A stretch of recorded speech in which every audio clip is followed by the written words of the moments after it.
Grace and peace, you guys. April Chapman here from the Standard of Truth podcast, and I'm here to invite you to our next private screening of Vince Everett Ellison's film, Will You Go to Hell for Me? The Democratic Party is a death machine. Look at what they've done to us.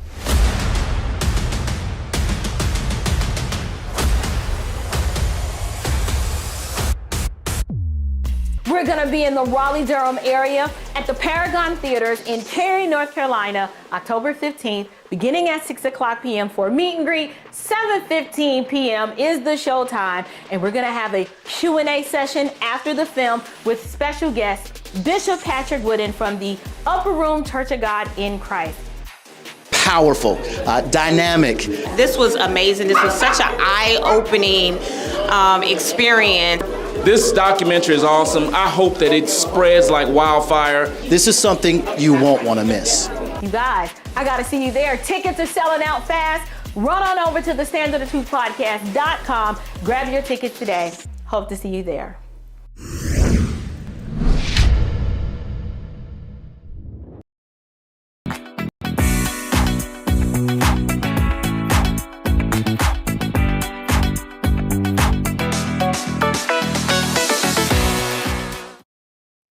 Grace and peace, you guys. Welcome back to the Standard of Truth podcast, where we discuss all things social, cultural, political, and theological from a biblical perspective. Happy Friday to the best live stream this side of the YouTube suburbs. I am so happy, so excited to be with you guys this evening. It has been forever since I have done a Friday live stream, and despite everything that I got going on, I said I have got to go online and connect with my audience because there's just so much going on and so many things that we have to discuss. And speaking of things to discuss, if y'all haven't noticed, I got a new mug. I actually have some new merch, and I'm going to tell you a little bit about that merch. But right now, I don't even want to waste a whole lot of time. I see you guys are in the live chat, and y'all are chatting away, and we already have a super chat that I want to address. Hey, shout out to you, Albino. Thank you so much for your contribution tonight, kicking off the show with the $10 super chat. He says, to Obama, Lincoln's mother, her father was unknown. He had unusual stature and features for a white man of his day.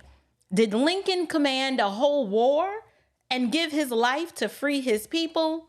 Obama lies.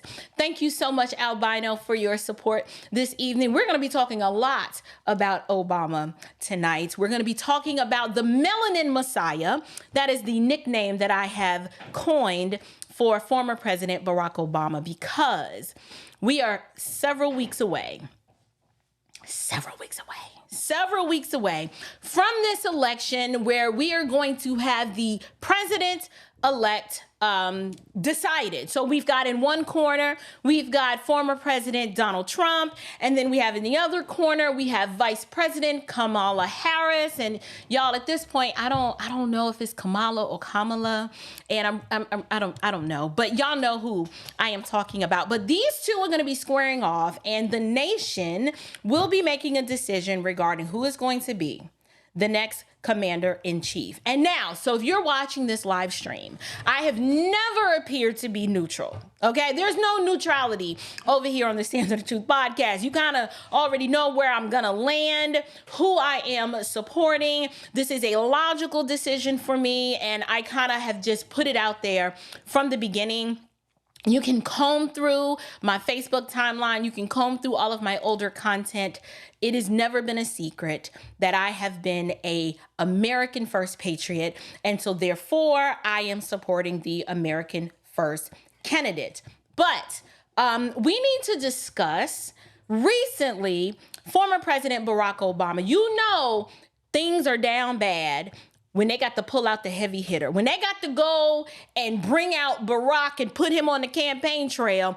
That's kind of like their secret weapon to kind of let you guys know that, listen, this is serious business. And so when Joe Biden was on the campaign trail, they pulled out Barack Obama to try to drum up support, particularly in the Black community and in those key swing states.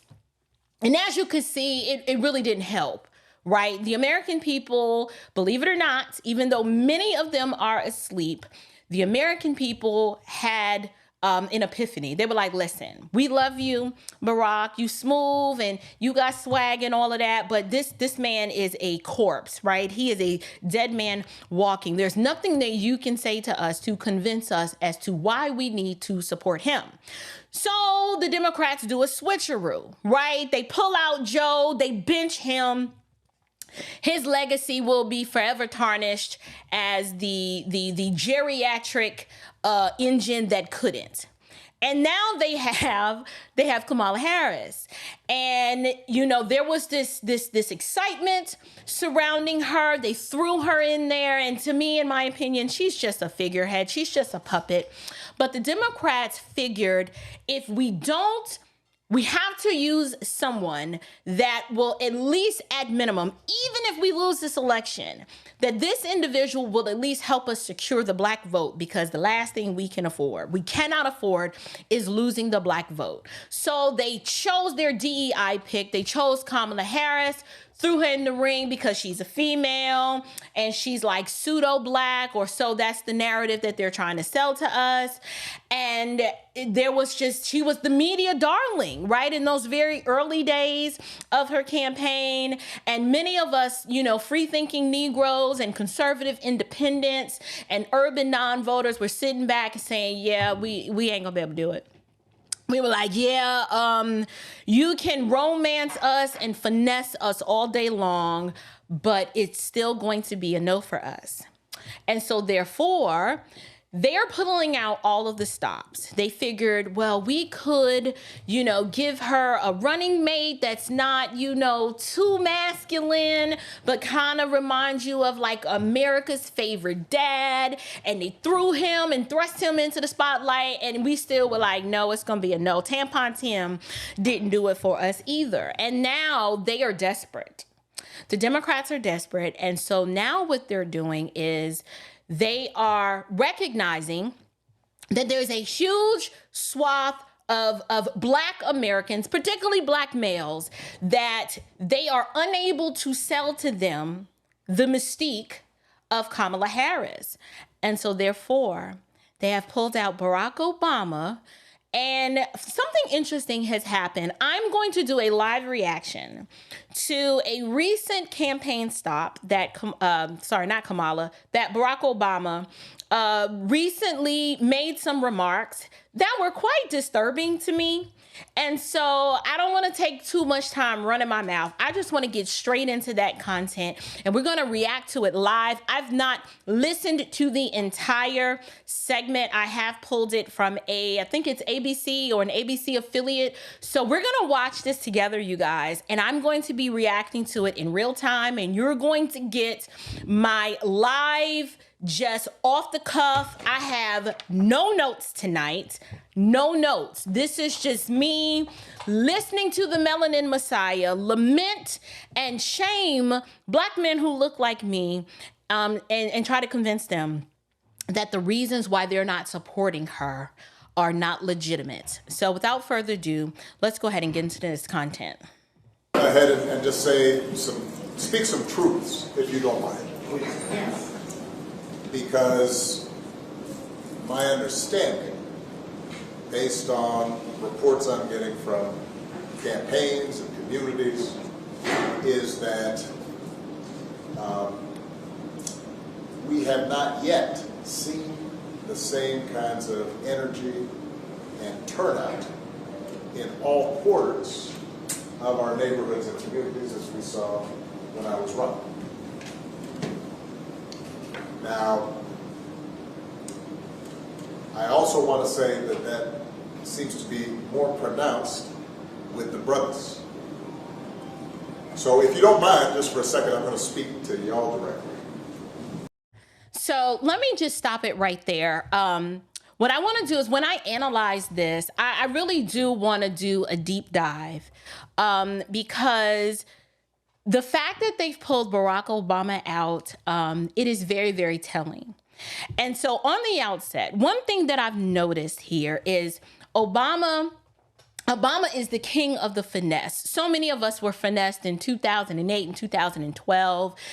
To just be fair, he's an excellent communicator, right? He has this infectious personality that kind of draws you in and pulls you in. And what I've noticed here is he even has like this patriarchal presence, right? Where it's like the dad is coming in and he's going to set things into order. And you're like the unsettled, unsure teenager or young adult that's having this come to Jesus moment with your father. And so that was the first thing that I noticed, just the way he's coming across. He's like, I'm here and I've not yet seen the energy behind our candidate.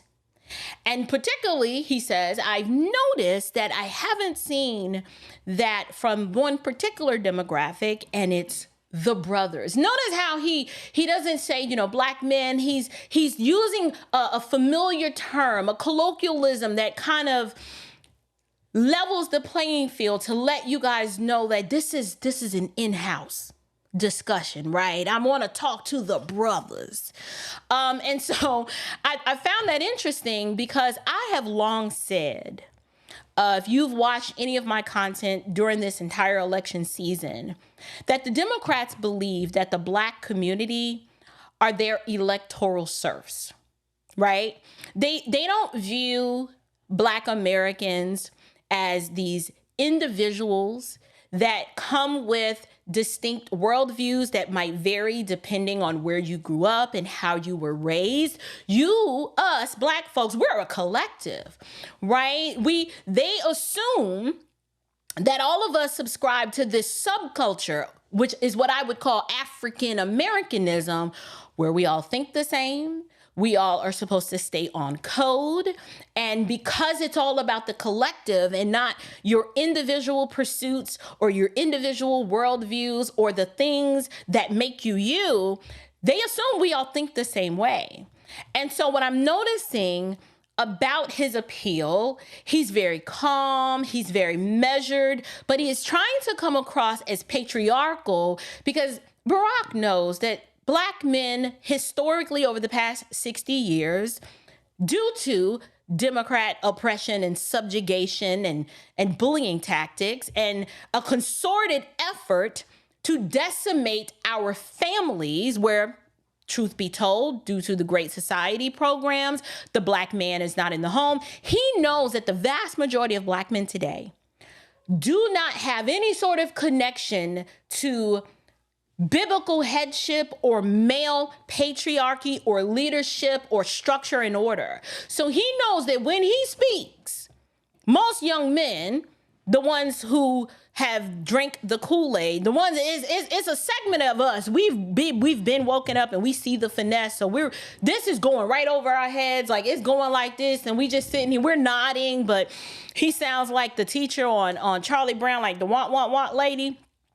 But there is a segment of men who are still beholden to the Democrat Party.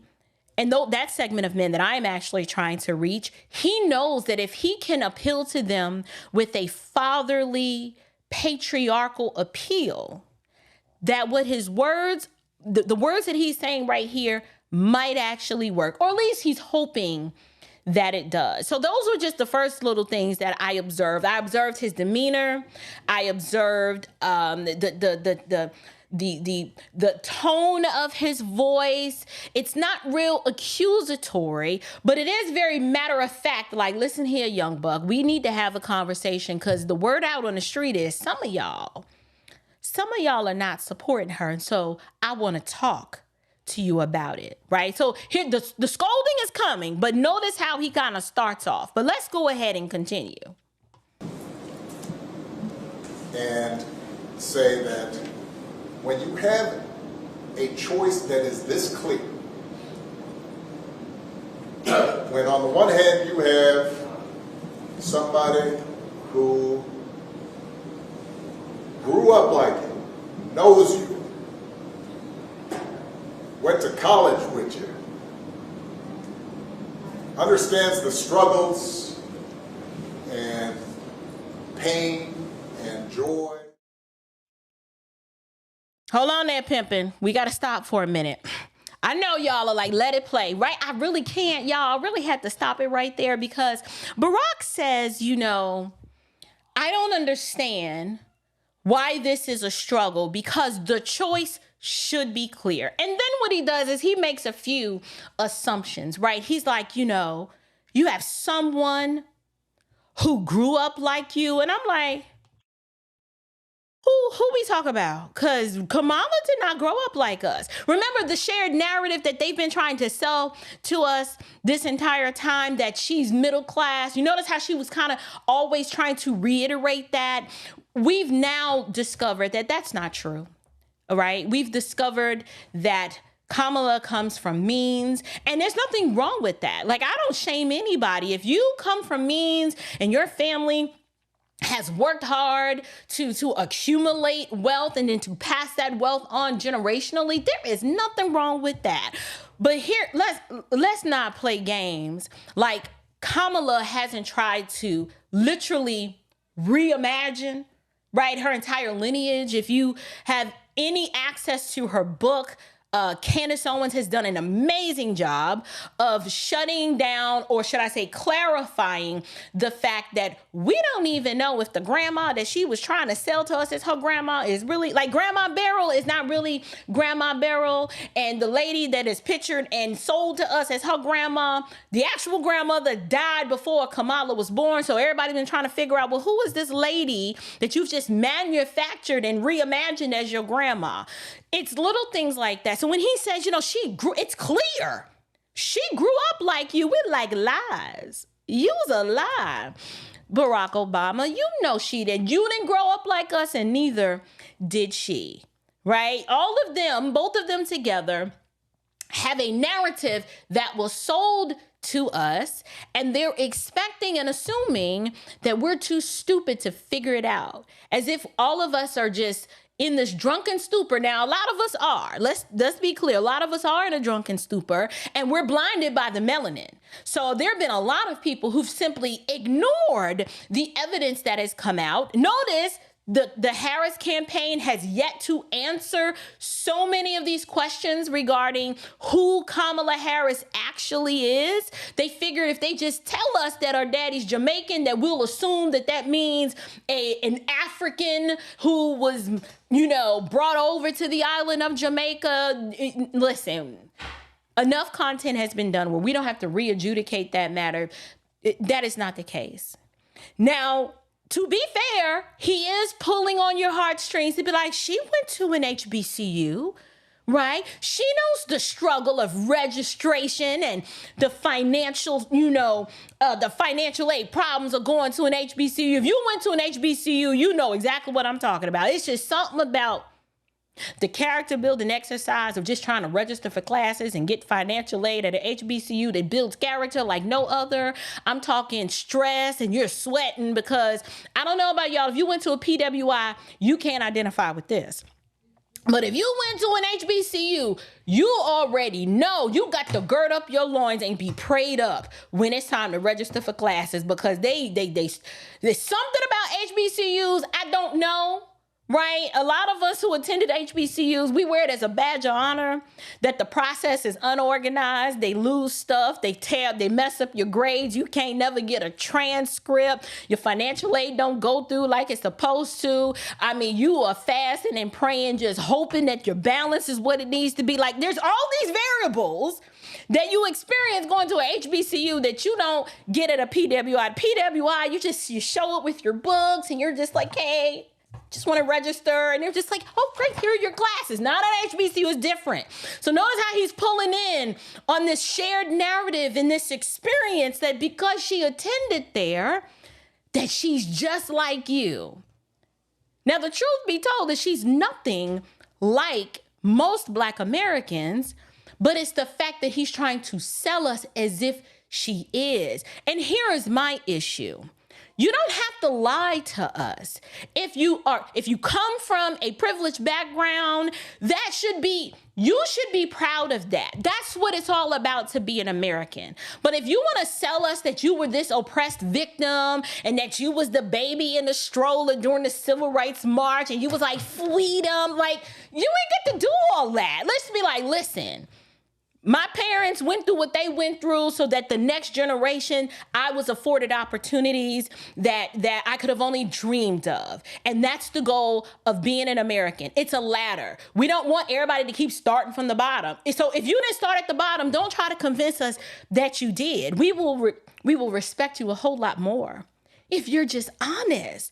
Tell us who you really are. But notice, Barack wants to sell us on the lie that she grew up just like us. Now, outside of the broken home narrative, maybe, but I don't think at this juncture of this election decision that people care about that. To be fair, it matters her background and it matters who she is, but at the end of the day, people are concerned about policy.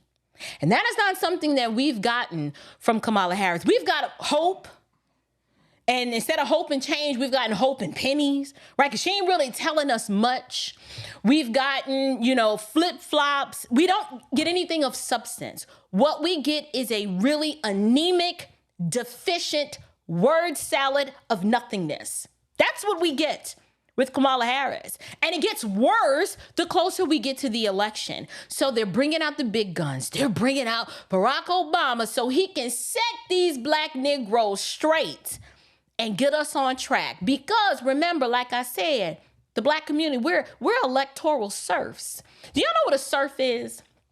I don't want to use the term, and then y'all like, what? Say what now? Like we don't even, we on the beach surfing. What is that, April? So a serf, it is a term, it was used during the Middle Ages, right? And a serf is an agricultural laborer bound under the feudal system to work on their lord's estate. So the way that I'm using the term electoral serf is basically I'm coining this really fancy pants term of saying you just a democratic slave.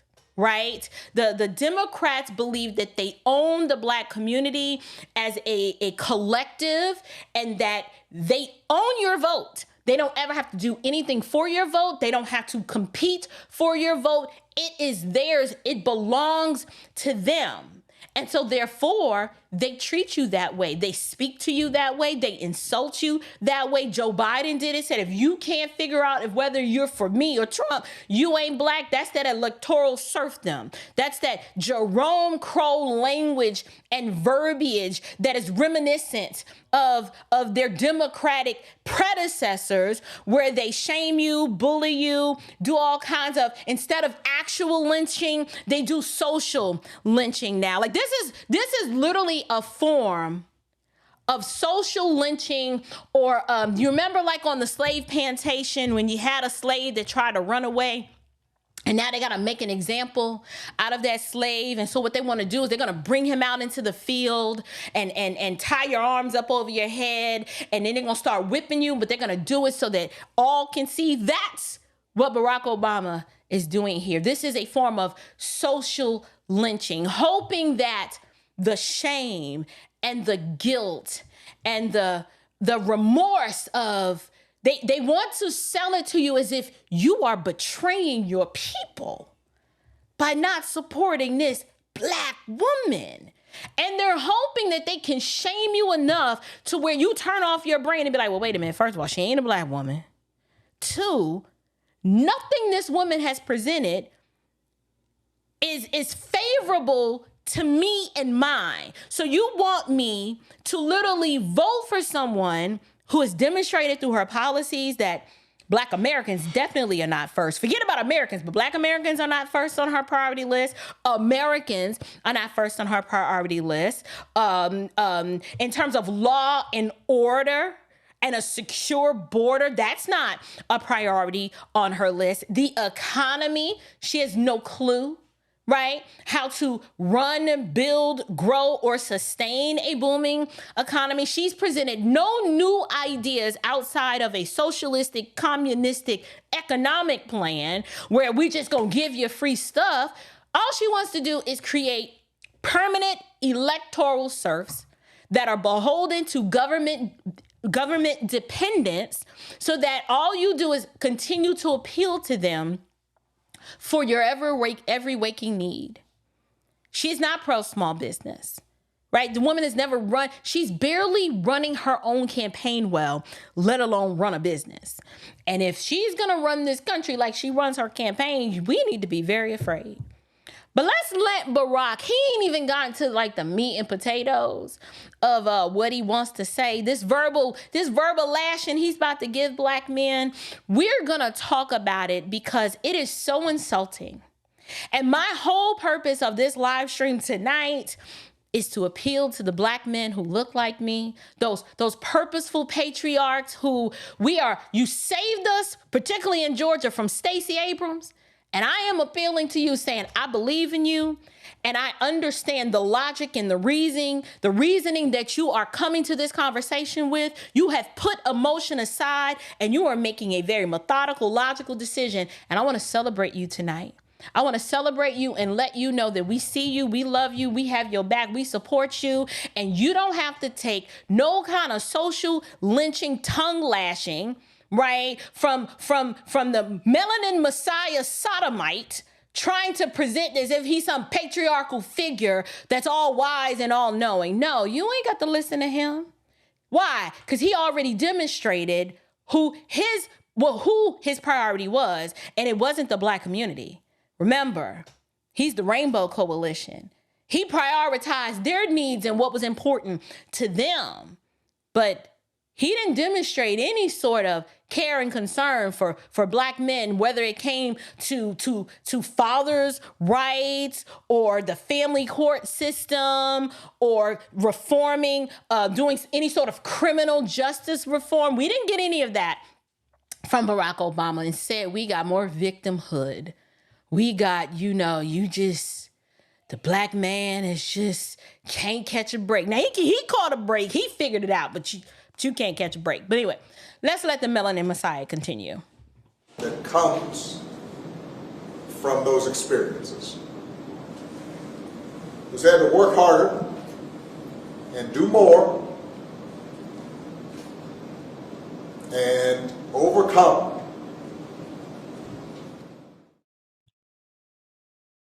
Did he just say Kamala had to work harder, overcome, and do more? When? When did that happen? Her entire political career has been one handout after handout after handout. When has this woman ever competed? She didn't even work hard and compete for this nomination. It was given to her. It was laid at her feet.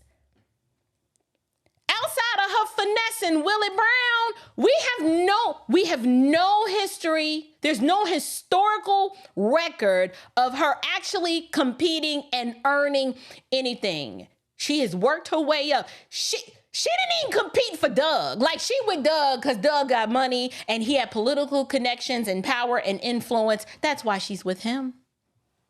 So when he tries to sell this narrative of, she had to work harder. Well, first of all, he talks about it as if that's a bad thing. Why is it a problem for Black Americans to work hard? Everyone else has to compete and work hard. We don't want to be pitied. We want to be respected. So working hard is actually a virtue. It's a good thing. Now, she don't have that, but I'm just saying, just on face value, working hard. There's no shame in working hard. There's no shame in being the best. I don't want someone to say, oh, they're only there because they're Black. No, I want them to say, no, they're there because they earned it. Like, they showed their work. Like, they're the best to ever do it. Michael Jordan is who he was, not because he was Black, because he was the best. And everybody respects those who compete on the basis of their own merits.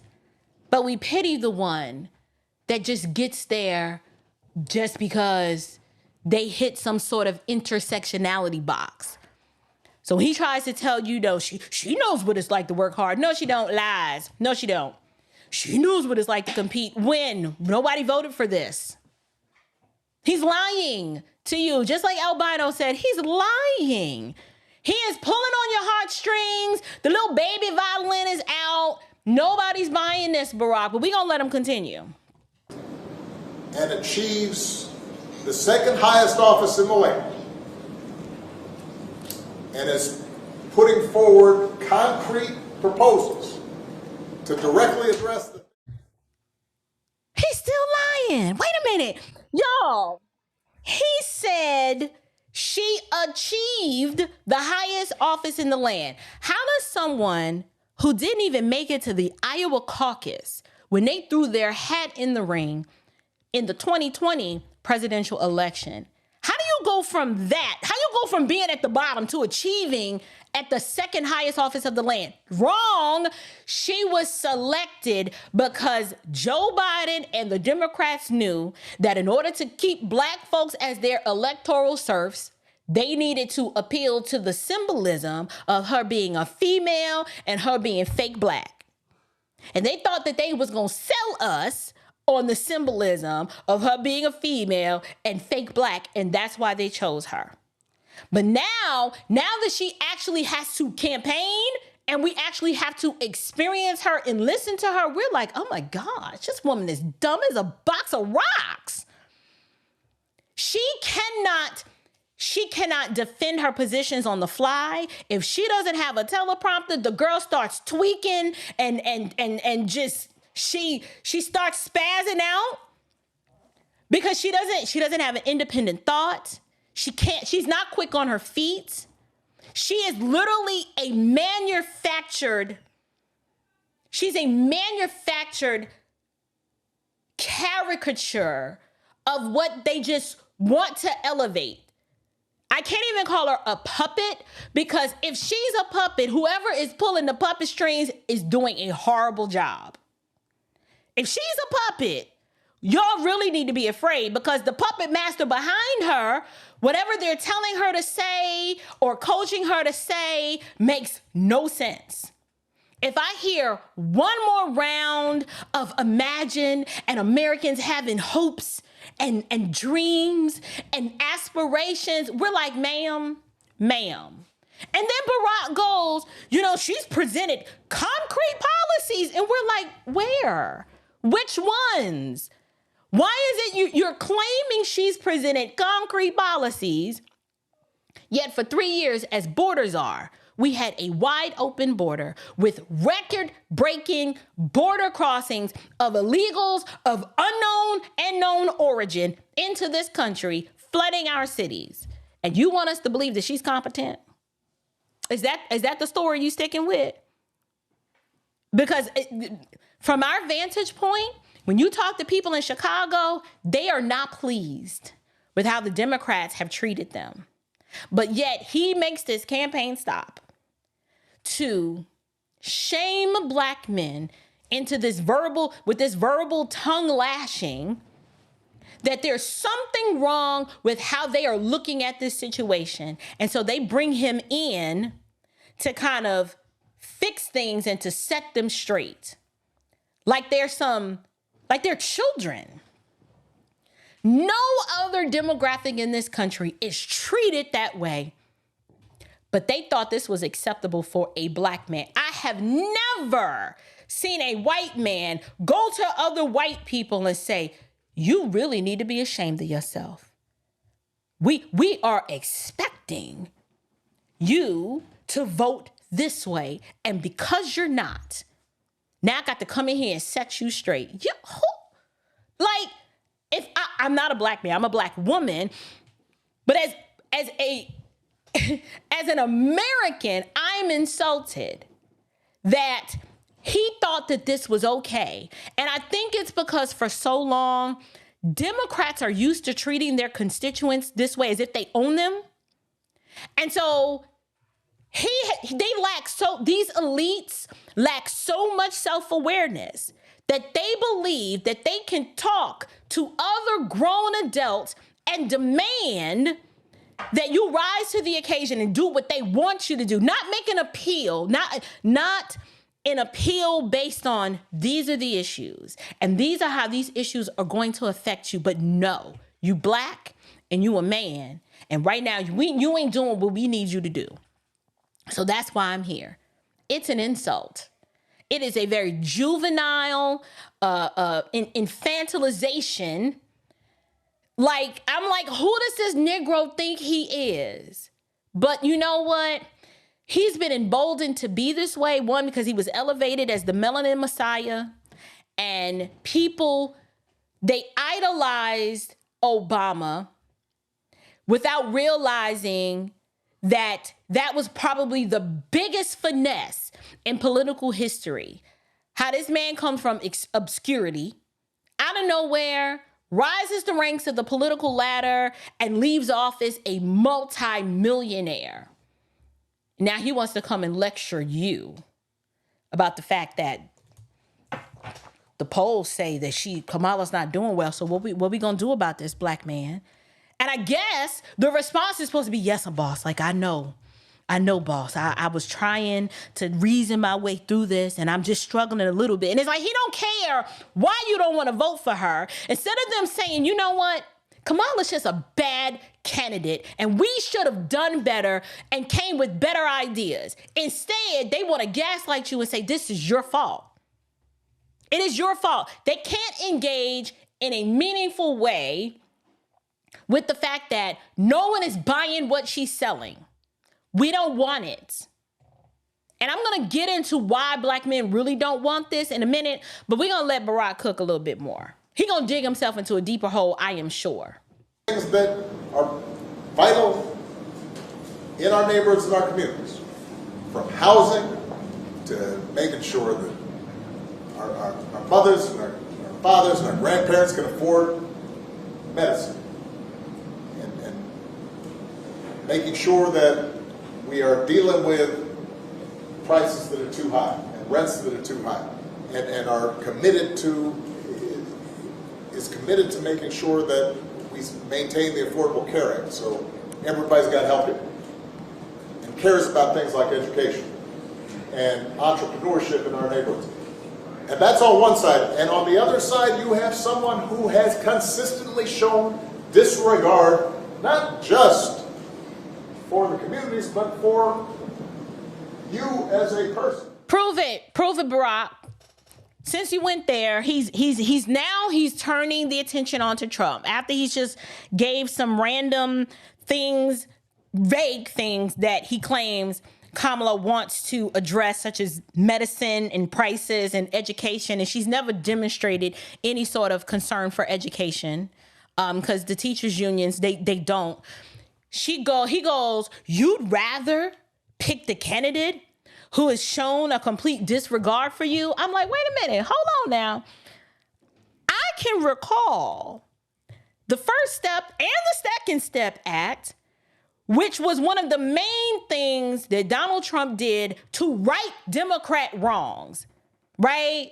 That the crime bill, that yes, we needed some sort of adjustments to address the excessive punitive punishment that black men experienced under the crime bill of the Clinton crime bill that Joe Biden supported. I get that. But I'm like, how are you saying that Trump had disregard for black people when almost every famous black person that we know was always up in his face, always wanting to take a picture with him? Like, what time are we talking about where he demonstrated disregard for black people? Because all the black celebrities loved him. Everybody loved him. Where's the disregard? If you're going to bring up the Central Park 5, we can have a conversation about that. I am from New York. I know what it was like to live during that time under terror when you could not go to Central Park. So you got Central Park is this really large park in New York City. On the west side, maybe around 110th Street, you had the skating rink, which you can thank You can thank Donald Trump for that. That was an amazing construction project that the city just couldn't figure out, and Donald Trump solved the problem. We loved him for that. But during this time, you had people that were terrified to jog, to walk your dog in the park because these young people were wilding out. And if you get your news from Netflix, changing the narrative and trying to sell you on what really happened, you need to go back to the time when that was actually happening to find out what was the temperature in the city. And it had nothing to do with the fact that those young men were black. It had everything to do with the fact that those young men were guilty of assaulting. And we just wanted the crime to stop. New York was out of control. But they always want to use the Central Park 5 to prove a point when many of us remember what it was like in New York City, where everybody was terrified. So for a billionaire to take out an ad like, listen, we need to bring these people who've been terrorized and assaulted need justice, and something needs to be done. But I'm trying to understand, where is the evidence that Donald Trump has no regard for black people? And let's go with the narrative. Let's just say he absolutely hates black people. Fine. Why do you care so much? Why do you need a white man to love you? Why do you need him to romance you and take you out on a date? Or do you need him to do a job? Do you need him to do a job to pass policies that make common sense where all Americans can thrive? Or do you need him to romance and wine and dine you and make you feel good? Because see, that's what the Democrats do. They know how to make you feel good. They know how to emotionally pull you in to where you're like, I just love them so much because he's just so sweet and she's just so gorgeous. And listen. Black men think very logically. They're like, who's putting some money in my pocket and who's getting the heck out of my way so that I can figure out how to navigate my way through this world without you always telling me what to do. Black men already know what it's like to live under 3 generations of bastards raising bastards and matriarchal squalor. And when they look at Kamala Harris, that is exactly what they see. They see matriarchal squalor. They see a woman who absolutely despises men, particularly black ones, who spent her entire prosecutorial career locking them up at every turn. That's what they see. They don't see a strong, powerful, assertive leader who's coming with good ideas. That is not what they see. They see the woman that represents the childhood when their daddy wasn't there. They see a woman who represents a time in this country when things were just not good legally for black men. They see a woman who is a feminist, and men are so sick and tired of feminism. It has destroyed and decimated our families, and they don't want more of that. Believe it or not, when you talk to the average black man, he would love nothing more than to meet another black woman and to pair bond with her and to build a family. But it is too much to lose these days because they see the feminism and how the laws are being skewed in the favor of women, and men are being pushed aside, so much so that they're not even allowed to have a voice, let alone to have an opinion on who they want to vote into office. You cannot win this election thinking you can shame black men and twist their arm and demand that they support your trash candidate who has trash ideas. That is not how this is going to work. They will not respond. They will look you in the eye and be like, yeah, okay. And when they get in that voting booth, they're going to be like, shoot, the hell with this. I'm not voting for that heifer. No, they don't want it. They don't want what you're selling, and pulling out Barack Obama with his patriarchal presence is not enough to convince them to do otherwise. It's just not. Let me get to some of these super chats. I see you guys. Thank you so much, you guys, for joining us tonight. If you can, go ahead and like this video. Share it with your tribe. The goal of me being on YouTube is, yes, to disseminate truth. if you're new here and you're listening to this content for the first time, let me just introduce you to who I am. My name is April Chapman. I am a Christian content creator. Right? I'm a Christian first, but I am a conservative. I am conservative leaning. My politics are informed by my biblical worldview. And during this election season, yes, I've been talking about politics a lot because politics is actually infringing upon my religious liberty. So I really am spending a lot of time on this topic because I think this is just a pivotal time in history where we need to discuss these issues. But I've been creating content on YouTube for the past 24 months. I'm going into my third year as of January of 2025, and I'm having an amazing time. So when you like this video and share it with your community, it lets YouTube know that this content is good to you and is valuable and it is entertaining and informative, and more important, it is transformative. So please go ahead and like this video. And then I'm going to get to super chats because this channel would not be able to exist if I didn't have viewers and subscribers who supported me and just have been holding me down from day one. So let's go ahead and start with my girl, Sister Sonia. Hey, beautiful. How are you this lovely Friday evening? So glad and so good to see you. She says, April, I always enjoy your commentary. Men are truly waking up. Don't fall for the okie doke. Y'all, listen, I'm telling you, so many of us women, we don't want to come across as if we are telling you what to do because you guys have had enough of that. You done had your mama and your grandmama and them, all the women in your life. They don't ask you how you feel. They're not interested in your thoughts or opinions, but rather they just want to tell you what to do. What we don't want to do is come across like that.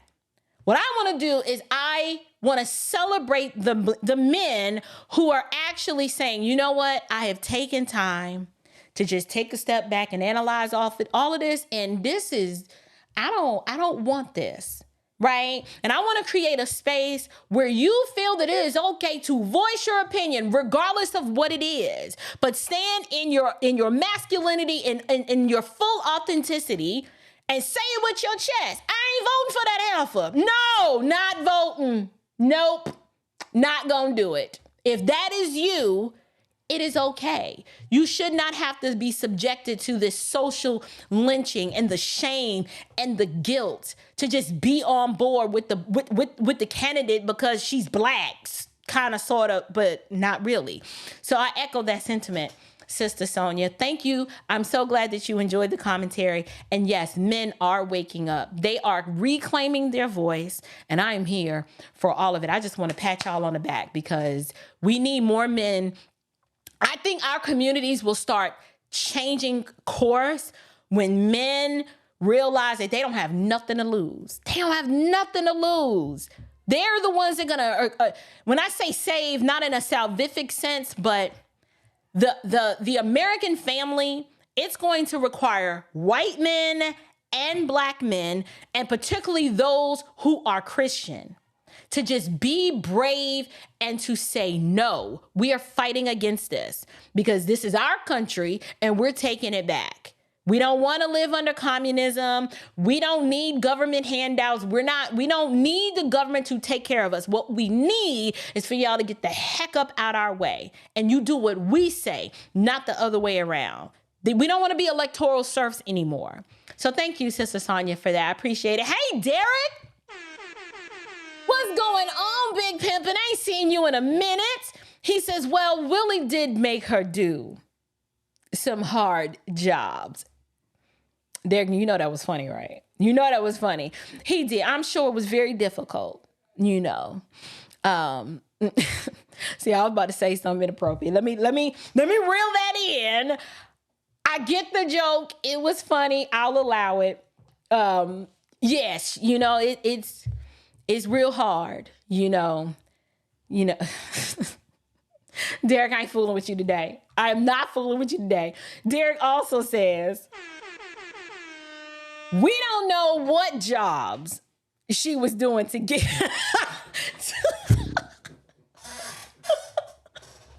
We don't know what job she was doing to get the VP position. We just don't know. She could have worked hard in the bed round. You're right. I mean, listen, we might need to check her knees to see if, you know. Anyway, listen, Brother Derek, I'm so grateful for your support. I'm more so particularly grateful for your theological insight and input that you contribute to this channel whenever we're live. But I think these are probably my most favorite super chats from you. So I just want to let you know from the bottom of my heart, we cool people. I appreciate the ministry that you have. And thank you for supporting me all this time. Brother Willie Doc. Hey, homie. Willie says, April bringing out the switchblade of the spirit. Listen, I ain't cutting nobody. It's just some words, just a little bit. Shout out to you, brother. Willie Doc is my Morehouse brother. AUC fam, Spell House Love. Thank you so much for stopping by the channel tonight. I'm so grateful for your support. You've been supporting me from day one as well. So thank you, brother Willie. We got Derek Franklin. Hey, Brother Derek, how are you? So good to see you. He says, typical Obama, talking down to and downright lying to black men as if we can't think for ourselves. It's shameful. It's why he's such a disappointment.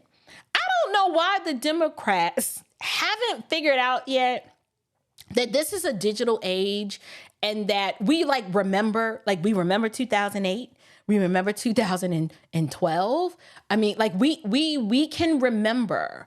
And the fact that they thought, and you know what, I can't fault them, is because these elites, Hillary thought the same way. They actually have no problem looking down on their constituents and treating them like peons. And more importantly, in the black community, they treat you like electoral serfs.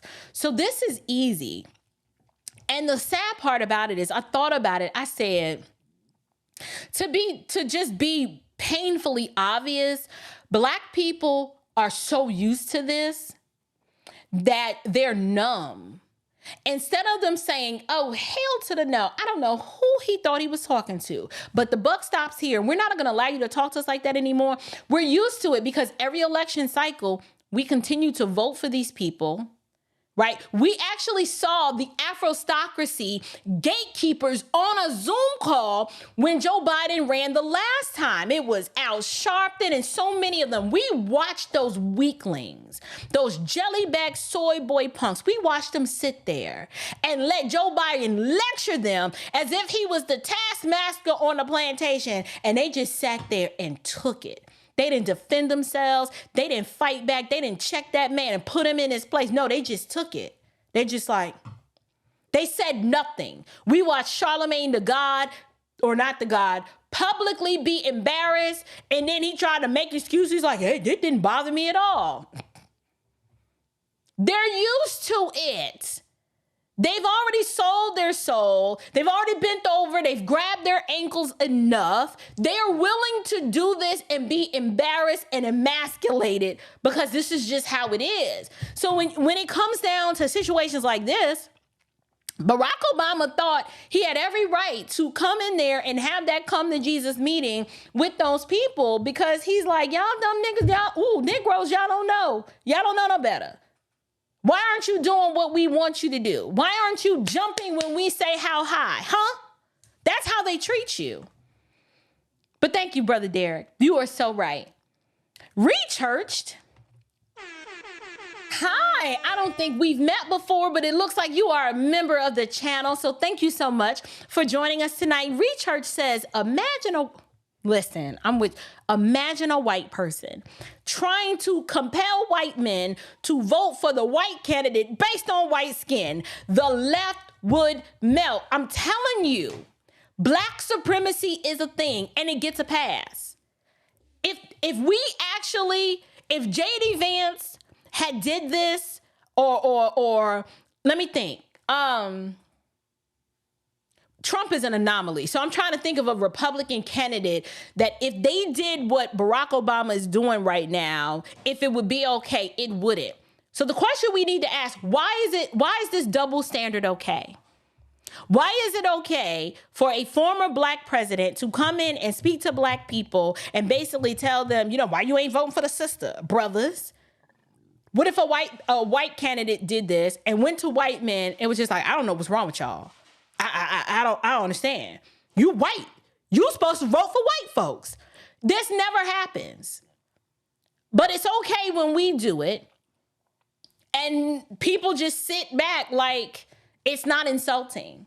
But thank you, Rechurch, for that super chat. Uh-oh, here come Corey. We don't know. I don't know what Corey gonna say, but it's gonna be deep. Let me see. Brother Corey, thank you so much for this super chat. Corey says, we as biblical men who are called to do the will of the Father, we tired of these beta weak mama soy boys and these black neo-Marxist feminists who love their overseers. We are done. My friends, Corey has spoken. Let the church say, he has spoken. He has spoken. This is what I'm talking about. It's brothers like Corey that are the voice for the voiceless. And Corey, when you speak up and say things like this, it gives other men, it's like a superpower, and it's contagious and it's infectious. Like that never scared, like, no, we're not doing this anymore. These godly brothers who just want to do the will of the Father, they are tired of this fake masculinity that's being sold to us as if this is the new way that men are supposed to act. No, on site, men are men. I know they've done their best to effeminize so much of the population and to convince you that being masculine is bad and that you need to be more softer. Don't play into that foolishness. Don't play into that foolishness. No. We don't want no neo-Marxists. We don't want any more Mark Lamont Hills. We don't want any more Roland Martins. We don't want any more Michael Eric Dysons. We don't want no Keith Boykins, and we sure don't want no more Van Joneses. Those are not the kind of men that we respect, and we don't want to hear nothing from them. Because when stuff goes down, those are not the men that we're going to feel safe around. Those are the ones that most of the women are going to be in front, and they're going to be in the back. We want men like Corey. We want men like the Derek Franklins and the Willie Docks and the Derek Perrys. Those are the kind of men that we want. And those are the ones I'm throwing my support behind. So thank you, Brother Corey, for bringing it tonight. We also have, I think this is Philosophical Truth and Wisdom. Thank you so much for this super chat. Philosophical Truth and Wisdom says, but here is the thing about Obama that no one's talking about, that Judge Joe Brown revealed on Valuetainment that Obama is related to the Bush family. Are we gonna have a conversation about that?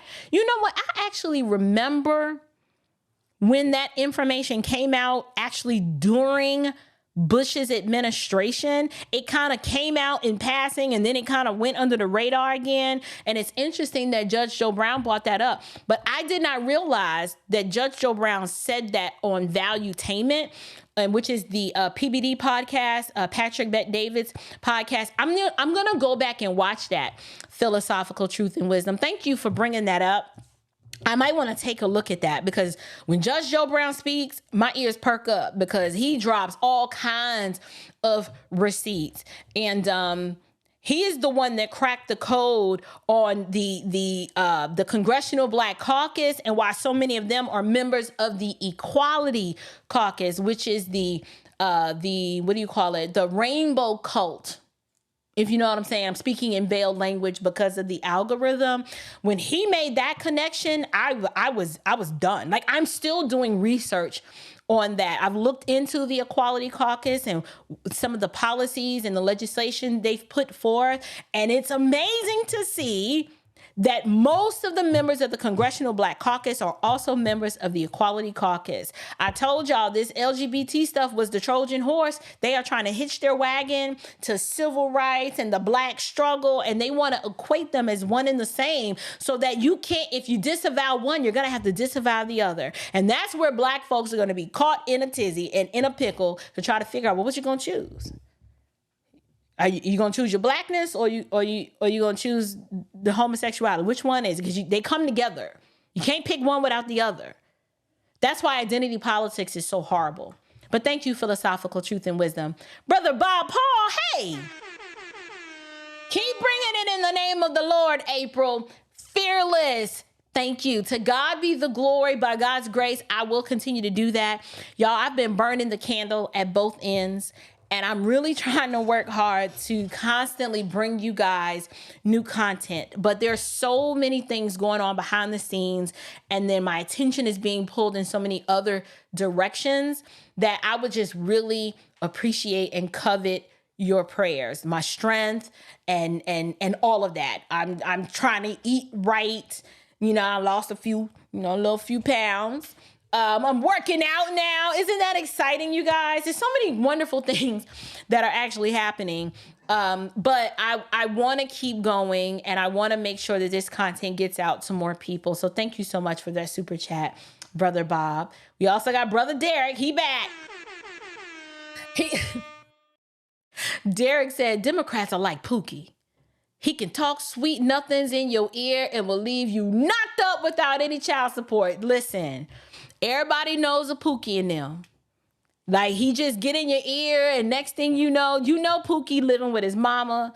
Pookie don't have no car. Pookie don't work. Like, yes, Democrats are like Pookie. I agree. They are always finessing you, making false promises. But if you go into every Democrat-led district, the crime is high, the schools are trash, the infrastructure is crumbling. Like, it's just a mess. But we keep electing them. And it gets worse and worse and worse.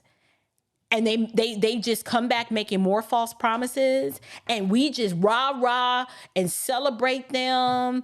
But I am hoping by God's grace that people are waking up and they're realizing that the jig is up. Like, y'all been out here lying for 60 years and the outcomes are trash. We don't want this anymore. And hear me clearly. I'm not telling you need to be a Republican. I'd actually prefer us all to be registered independents. That way, nobody owns you. You are beholden to no particular party, that you can actually stand on the outside looking in and examine the policies and make your decision that way. That's where I am. I've never advocated for anyone to be a Republican. I got problems with Republicans. I don't like how Republicans are very weak. I don't like how they sometimes it feels that there's more of a uniparty than anything, because you don't really have a lot of true dyed-in-the-wool conservatives, patriots. You just don't. And so just because someone has an R behind their name doesn't make them good. Absolutely not. You really have to get to know these candidates, check their voting record. You have to hold them accountable. You need to learn who they are and what they stand for. That's what you need. You also need to find out who they take donation money from. That'll tell you a lot about who they are as well. And so the more informed the electorate is, I believe the better off this country will be. My brother Anthony says, hey, y'all need to get off Obama's back.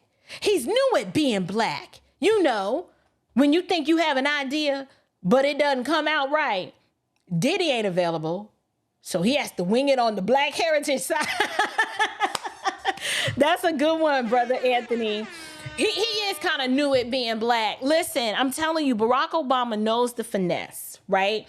In his book, he talked about, the white woman he wanted to marry. Barack knew that if he had any chance in politics at a higher level, that he was going to have to play the role and get a black wife. And he got Michelle. We think. Michael, I don't know. I try not to, push the street rumor, but whatever. I'm just saying, he is also a shareable narrative that was created and presented to us. And so many of us, the idolatry of Obama, despite his failed presidency, I don't understand why we have not woken up. But Frank says, I can't believe that I once admired this man. Listen, Frank, we're not going to shame you for that, because we were all there with you. We were right there along with you. We all was standing, not we all, there's some of us that was smart. I wasn't one of those. During the inauguration, we was snotting and boo-hooing, talk about change. That's the change. Like I'm almost embarrassed at how, I guess I could say maybe we were just insecure and we felt that the symbolism of Obama meant something for us collectively and individually, as if we needed Obama to validate our essence and our worth in this country. That's how many of us treated his presidency. And then after the confetti settled, right, after the streets were cleaned up after inauguration and he actually got into the office and we saw how he governed, we were like, oh, this is not good. Maybe we should have took a second look at the policies, because it seems as if this man has an affinity for sodomites. And everything he decides and pushes, it's to usher in more sexual perversion. I mean, the church got behind this man. Even if with his second term after it was already established that he was team LGBTQ. Church folks act like they didn't see that part. They act like that wasn't even important, and they still supported him anyway. That's how you know it's idolatry. This melanin worship, ethnic narcissism, like we had it real bad. But y'all, I want to take a quick break, and I want to introduce you guys some new merch that just dropped. As you can see here, I have this new mug, and it says, "Unburden America from what has been by not voting Kamala Harris." And I am pushing this merch line. That's the mug right there. That's what it looks like. I'm pushing this merch line because, one, it's cool. And more importantly, not that this matters because it's just a good product, but the creator of this line happens to be a melanated woman who looks like me. And she is completely amazing. And when she approached me and asked me to be an affiliate, I said, absolutely, sis, I got you. So it's not just the mug. Oh, no. We have hats. We have hats. Let me tell you how cool this hat is, you guys. So I'm not a hat person because subconsciously my head is big. Like, I really think I have a head that's just too big for hats. But this hat has the adjustment on the back that doesn't like snag your hair. Like, it doesn't have the snaps. It's got like this little new school little adjustment. Like, you can adjust it like that. You see that? And then you can hide the little flap in the back. You can slide it in this little keyhole slot right there. Let me put this down. So you can adjust it, clamp it, and then you can hide it so it's not like just hanging and flapping. Look at that. Oh, this is so cute. Absolutely love this hat. And so it comes in black, and you can, like I said, you can adjust it like that. And it says, not voting for Kamala Harris. So listen, if you have issues and you don't want to rock a MAGA hat, I get it. People are crazy and you may have to fight for your life if you walk out with a MAGA hat on. But this is something you can rock. And it will be a wonderful conversation starter. Like, you're going to get all sorts of looks and stares, especially if you're a black person and you wear this. Listen, I ain't never scared. So I'm actually taking this on the trip with me. And then that's not all. We have two shirt designs. So we have this one that matches the hat. This is a navy blue, not voting Kamala Harris, right? We got that one. So you can rock your hat and your shirt at the same time to make sure the message is very clear. So you can make sure Obama, this is like real loud and clear, so Obama can hear and the whole DNC can hear. Because it's time that they learn that we're not going to be guilted into doing what they want us to do and supporting people that don't have our best in. I'm gonna tell you what messed them up, this darn border. Had Kamala just did her job and secured the border, and honestly, she didn't even have to reinvent the wheel. All she had to do was keep Trump's policies in place, and they could have finished that wall. And to be fair, I believe most people in the middle And the never Trumpers, who they're never Trump, but they can't be with Kamala, they would have admitted, at minimum, thrown their support behind her, because it would have at least demonstrated that she at least does care about the country and she secured the border. But she couldn't do that. She a communist. So they want a borderless nation. They want to bring in all of these other people who don't share our national identity. But had she just did her job with the border, she would have had a much better job of winning and possibly beating Trump. But, you know, that's too much like right. One more product, another shirt. This one's black. This one's actually my favorite. This one matches the mug. Unburden America from what has been by not voting Kamala Harris. Yeah. Our beautiful model right here. Love this shirt. And this is a unisex shirt, you guys. So men and women, both, the whole line is unisex, but this looks great on females. Like if you're a female and you get this shirt, like this one's a medium, you can kind of roll up the sleeves and wear it like that. And if you're a guy, you can wear it. And it's just a standard shirt that is unisex for all to wear. So this is the new merch that has been dropped to shout the truth. I was going, not your truth, to shout the truth that we want to unburden America from what has been, and we don't want to vote for Kamala Harris. So the link for this merch is in the description box. You can click that link. I have a special page created just for that. And go ahead and grab you some. I'm probably going to wear mine within the next week or two and take some pictures and share them on social media to really piss off the lefticals, because, you know, they all emotional and stuff when they see Negroes functioning in their freedom.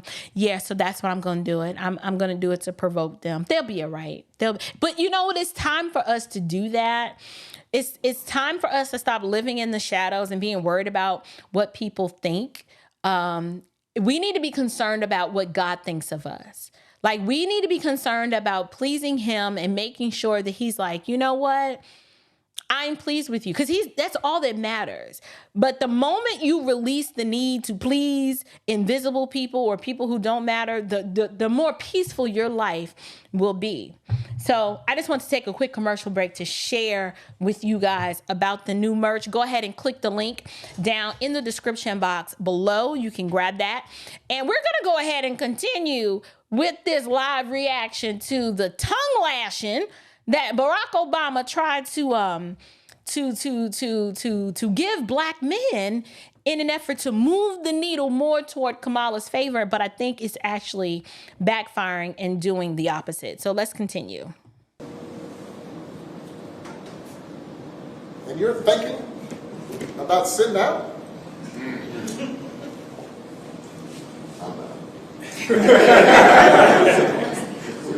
But, you know, because of Putin might be. And you're coming up with all kinds of reasons and excuses.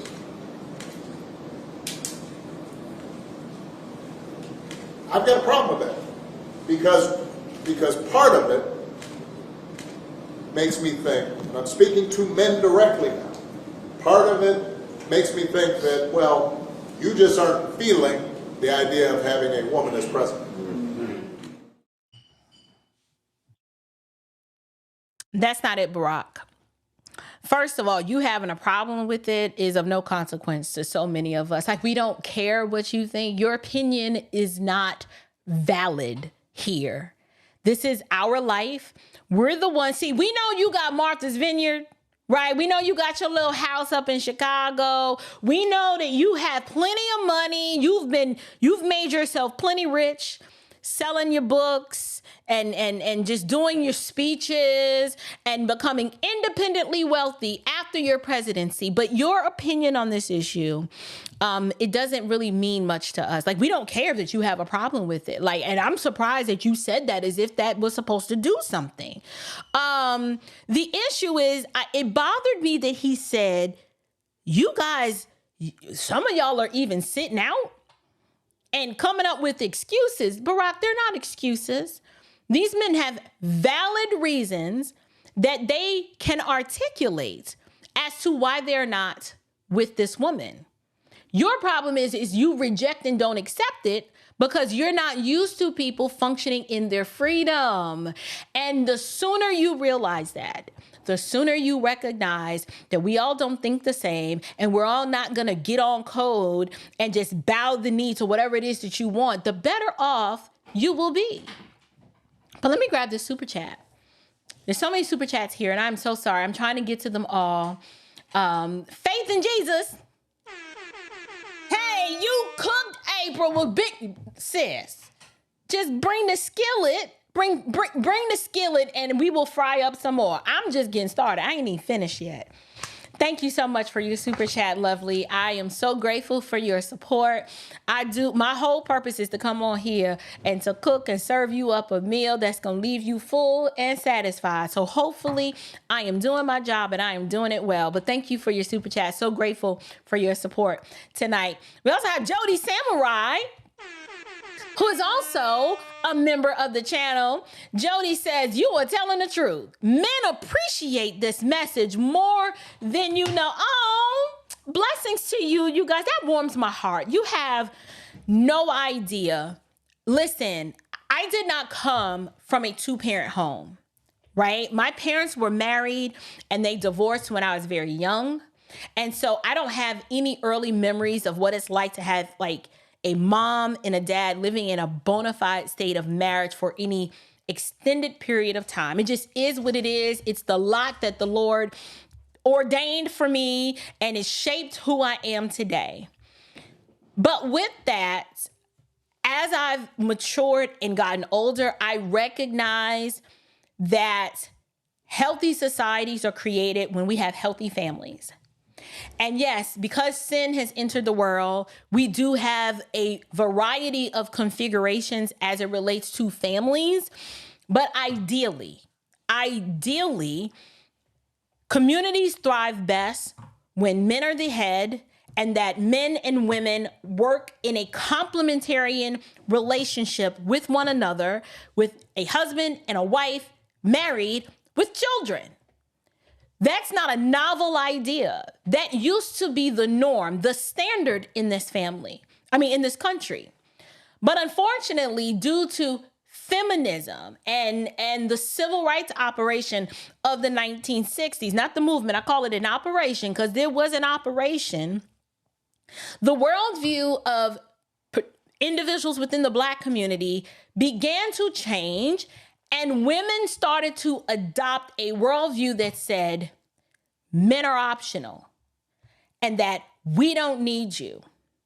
And then they chose to go out in the world and go at it alone, thinking that they could be the mother and the father and just do the darn thing. And then now we have the fruit of that.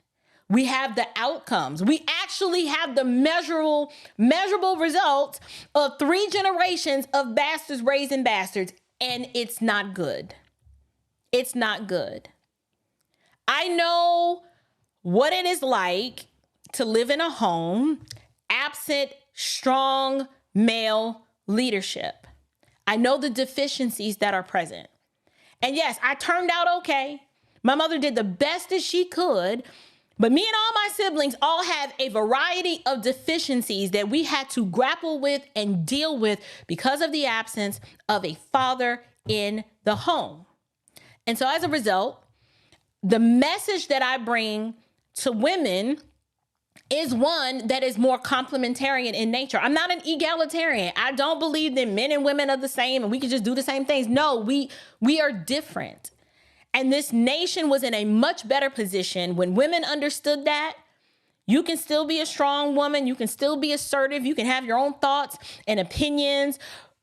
But when it comes to effective leadership and creating order and structure and just bringing peace in the midst of chaos, it does require male leadership. And I'm never going to apologize for that. Why? Because we know that it works. If matriarchal, I call it matriarchal squalor. If it worked, where are the societies and the cultures that are matriarchal that are thriving? Let's point to them. Let's point to them and use them as a use case so that we can rinse and repeat. Is that what you want? Because that's not what I want. We just need to be honest and deal with the truth that the reason why things are so upside down in our culture right now is because they keep trying to push all this matriarchal squalor on us. And Kamala represents more matriarchal squalor, and we don't want that. We want a masculine male like a Donald Trump that's going to take a bullet to the ear and say, fight, fight, fight. I'm sorry, that just did something to me. When I saw that, I was like, you know what? That's a man right there. I was like, that's what I'm talking about. It solidified for me that despite all of the foolishness and the sordid history of this country, it just solidified for me that this is what America needs in this moment. We need strength. Kamala is weak. Her voice is weak, literally, like it shakes and trembles. She's unsure of herself. I don't feel confident that if she's in a room with Putin, that she could even stare him down and intimidate him. And it's not because she's a woman, it's because she's Kamala. Like, Hillary Clinton is a woman, but most people are scared of Hillary. Why? Because Hillary will kill you and tell God that you died. That's how crazy that woman is. Okay, like she's brutal. So this is not, Barack, an issue of men not wanting to have a female be the president. The issue is the female y'all have chosen is whack. She's weak and she's dangerous and she's toxic and they don't want it. And so instead of you trying to keep forcing this woman down our throats, just go back to the drawing board and do better. Get a better candidate. And more importantly, it ain't even a candidate. It's y'all's nasty, perverted, anti-God, anti-American policies. That's the problem. That's really what this is all about. It's the ideology that comes with the matriarchal squalor known as Kamala Harris. It's the policies. It's the fact that they won't unleash the educational system and give parents choice because they believe in sharing custody with you and the government. And we don't want to share custody with our children with the government. Parents want to be parents again. We don't want to send our children to school and run the risk of them coming home saying, Mommy, you know, I think I was born in the wrong body. Like, where do they get those ideas from? They get it from school. Because this liberal, progressive, leftist administration, the teachers union, they are inserting this foolishness into the curriculums, confusing your children, and then you have to figure out how to combat this. So 8, 12, 10 hours a day, your kid is at school. The next thing you know, you're like, I did not raise you this way. Well, it's because you're not raising them. The U.S. Department of Education is raising them. The K through 12 system is raising them. These lefticals do not believe in parental rights. They want to take more and more of your rights. How do we know this? Kamala demonstrated that when she was Attorney General. That, oh, we're going to put these truancy laws in place. Not that, okay, we're going to do better and figure out why the kid is not coming to school. No, we're going to lock the parents up in jail. Like, she thought that was a good policy. She really did. Why? And it wasn't because she felt that regular attendance in school was important.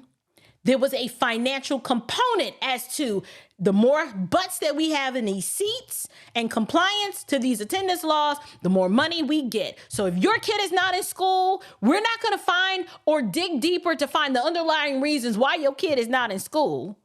We're just going to lock you up. That was her solution. She put that into place. Why? Because she thinks the government is God. So it's really the policies. Yes, your candidate is weak and frail and intimidates no one. It's deeper than that. It's her policies and they are trash. They're just trash. But thank you for that super chat. Brother Anthony is back. Hey! Anthony says, we need to show Obama some grace. Okay, let me see what you're talking about, Brother Anthony. He's new at being black.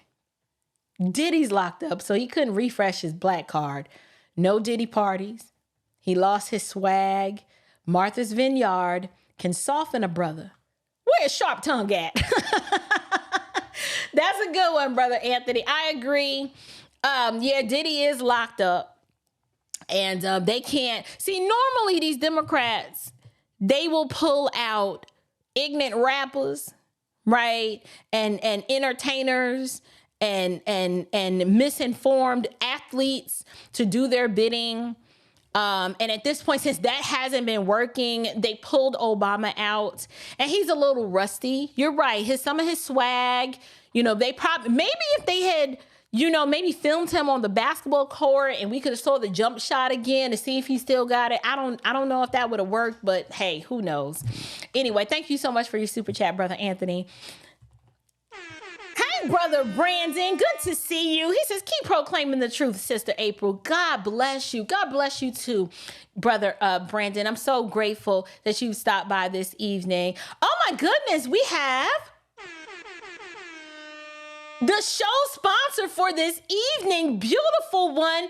Thank you for your generosity tonight. We have a $100 super chat from beautiful one who says, you are a breath of fresh air. Sister, thank you so much. I'm having a great time. I love this country, okay? There is no nation on this earth that you can come here with a suitcase and a coat on your back and just figure it out and make it. And I recognize that, because if there was somewhere better, we'd all be fleeing there. If there was somewhere better, we wouldn't have all these people scratching through the fence trying to get here. So there's something to be said, despite our flaws and our jacked up history, which is Democrat subjugation history, by the way, but we don't really want to talk about that. There is something amazing about this nation that was founded on the providence of God, recognizing the human dignity and value of every American, and just the idea of liberty. Like our founding fathers, basically, they told Great Britain, we are done. We don't have no king. We are free. And if you don't believe us, watch us go up and whip up on you just to show you. That's the country that I call my home. And I'm not about to hand it to a communist, a trained Marxist, a Saul Alinsky disciple. No, I'm not giving it to her. She can't have it. She's going to come and take it. And I know these Democrats got stuff up their sleeve. They probably manipulating all kinds of things with their ballot harvesting, with their souls to the polls, getting the apostate black pimp preachers involved. Listen. We are aware of all of y'all shenanigans, and we're going to get out and we are going to unburden America. Because right now, I don't know about you, but my grocery bill is very burdened. The fuel tank is burdened. We down bad, y'all. We are down bad. The crime, the lack of support for police. We need to reorient our thinking as it relates to law and order in this country. But more importantly, it is time for Americans to realize that no one is coming to save you. We cannot put our hope and trust in princes, i.e. these politicians. You're going to have to figure out, what are you willing to do to maintain your liberty and to take care of your family? And you got to think about yourself. Don't let Obama sit up here and try to guilt you into doing what the collective is doing for the greater good. No, these black men out here know exactly how their paycheck has been affected in this economy. And they're like, even though I got a raise, the budget is not budging because the inflation is too high. The cost of goods are too high. Interest rates are too high. Like everything is just too high. And so they're making informed decisions. They're not providing excuses. This has nothing to do with misogyny. I know he's going to try to sell you on that salient point of, I just think y'all just don't want a woman. Well, I mean, real masculine men really don't want a woman lording over them, but I don't even think that's the issue with the average black man. The average black man was raised by a woman, so he's used to living under female leadership. Most of our churches these days are heavily run with female leadership. So I don't think that's the issue at all. Women are capable of doing a lot of things. The issue is the policies, and that's what he's not going to address. But thank you so much, beautiful one, for that super chat. I am so grateful for that contribution this evening. We also have 88 chocolate cakes. I think that's what it's called. Black folks have and are waking up. And I also heard Donald Lawrence and the Clark sisters are connected to P. Diddy. I pray it ain't true. Listen, Now, Donald Lawrence doesn't surprise me. Like, I'm not shocked on that one. Clark sisters, I'm like,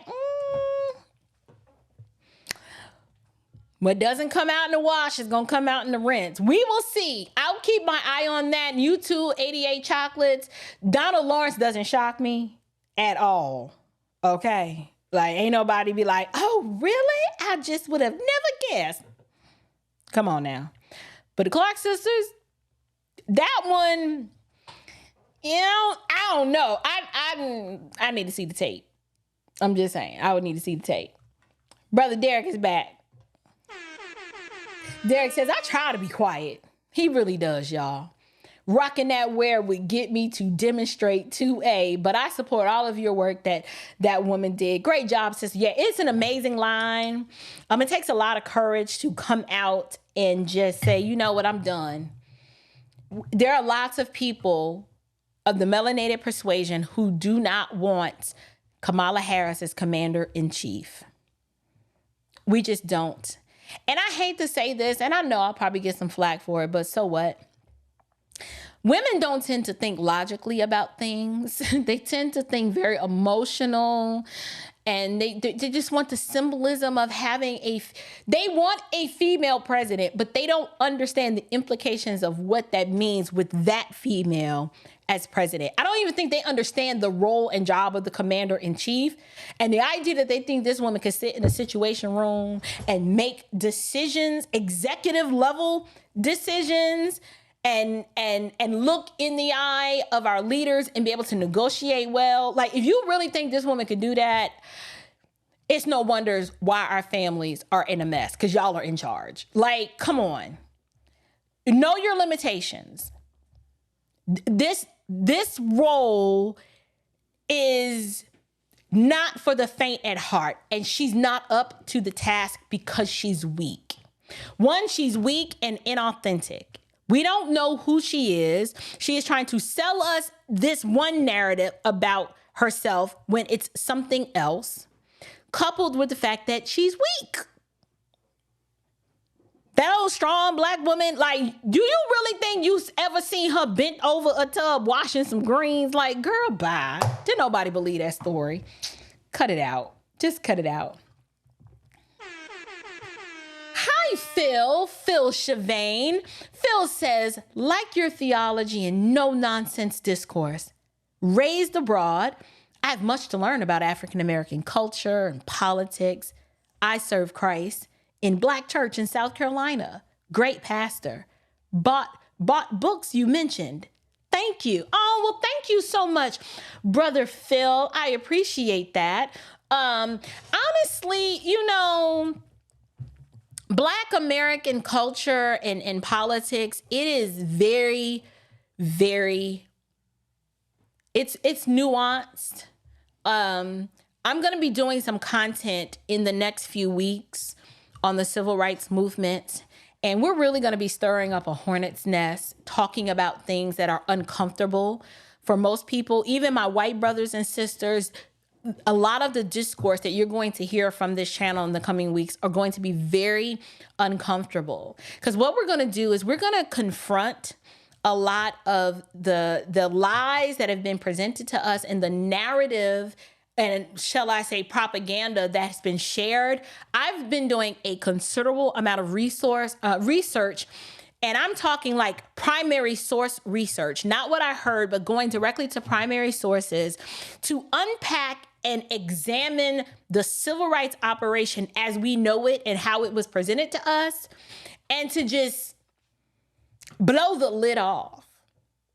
And I know that's very risky to do, considering I live in the bastion of colored communism, living in Atlanta, the home and birthplace of so many of the civil rights movements that happened. But it's going to take someone to be courageous and unafraid to say, let's examine this movement and make a definitive determination to say, are we better off? And was this movement worth all of the struggle and the pain that those people went through? What are the results? What are the outcomes? Is the Black community better or worse? And just deal with whatever the results demonstrates.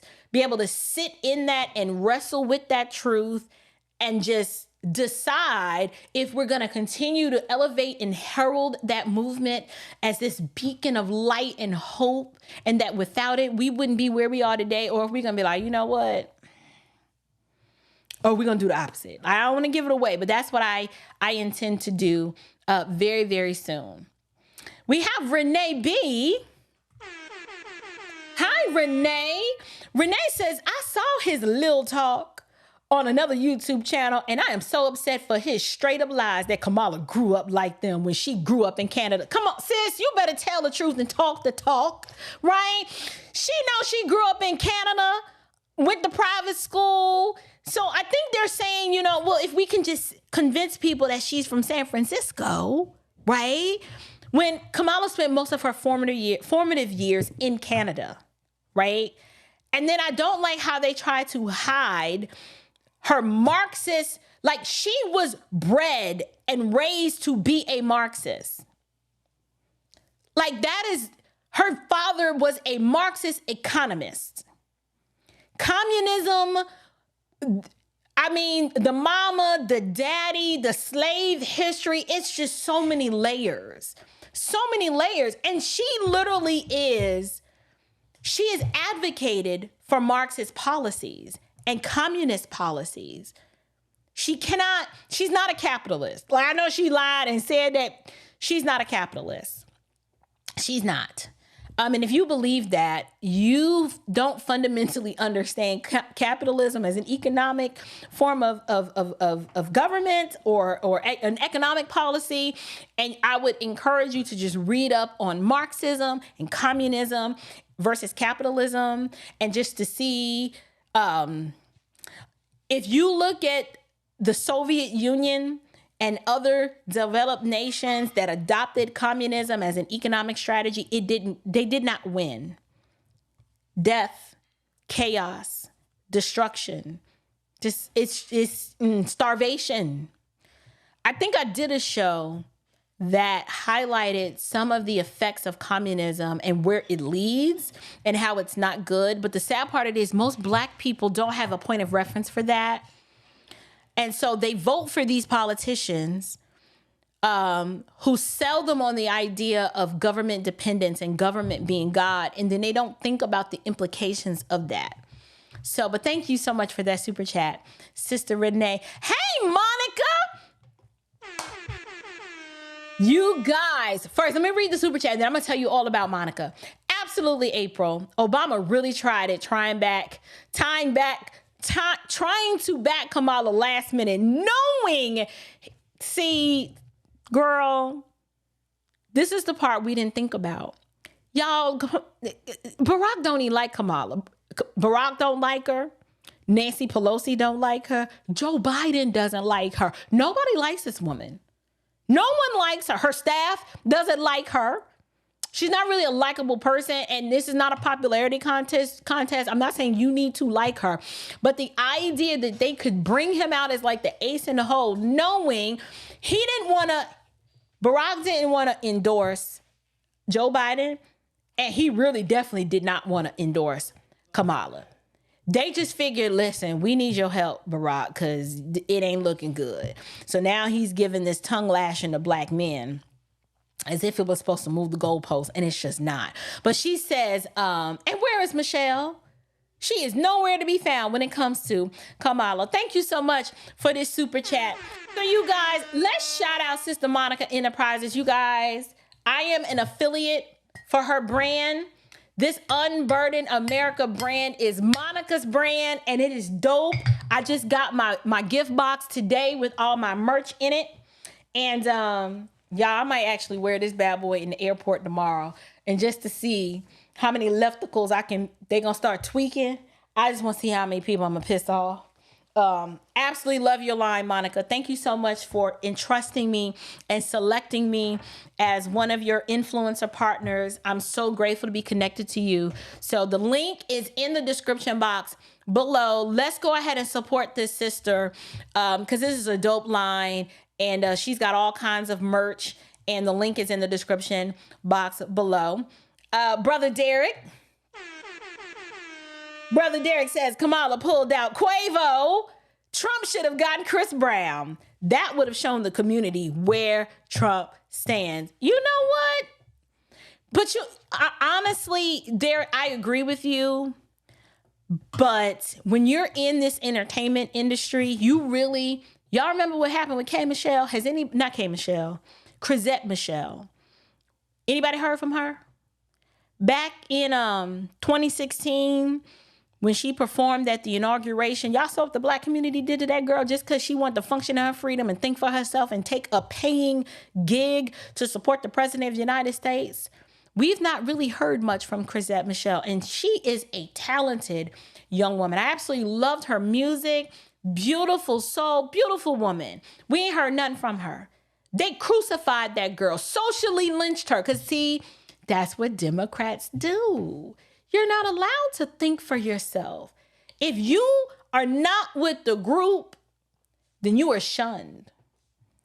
And it takes a very strong-willed, I don't give a darn kind of person to be like, screw you and the horse you rode in on. Like, I don't care. Like, I'm those people. I'm one of those people that like, what you gonna do? Right? Like, I ain't got nothing to lose.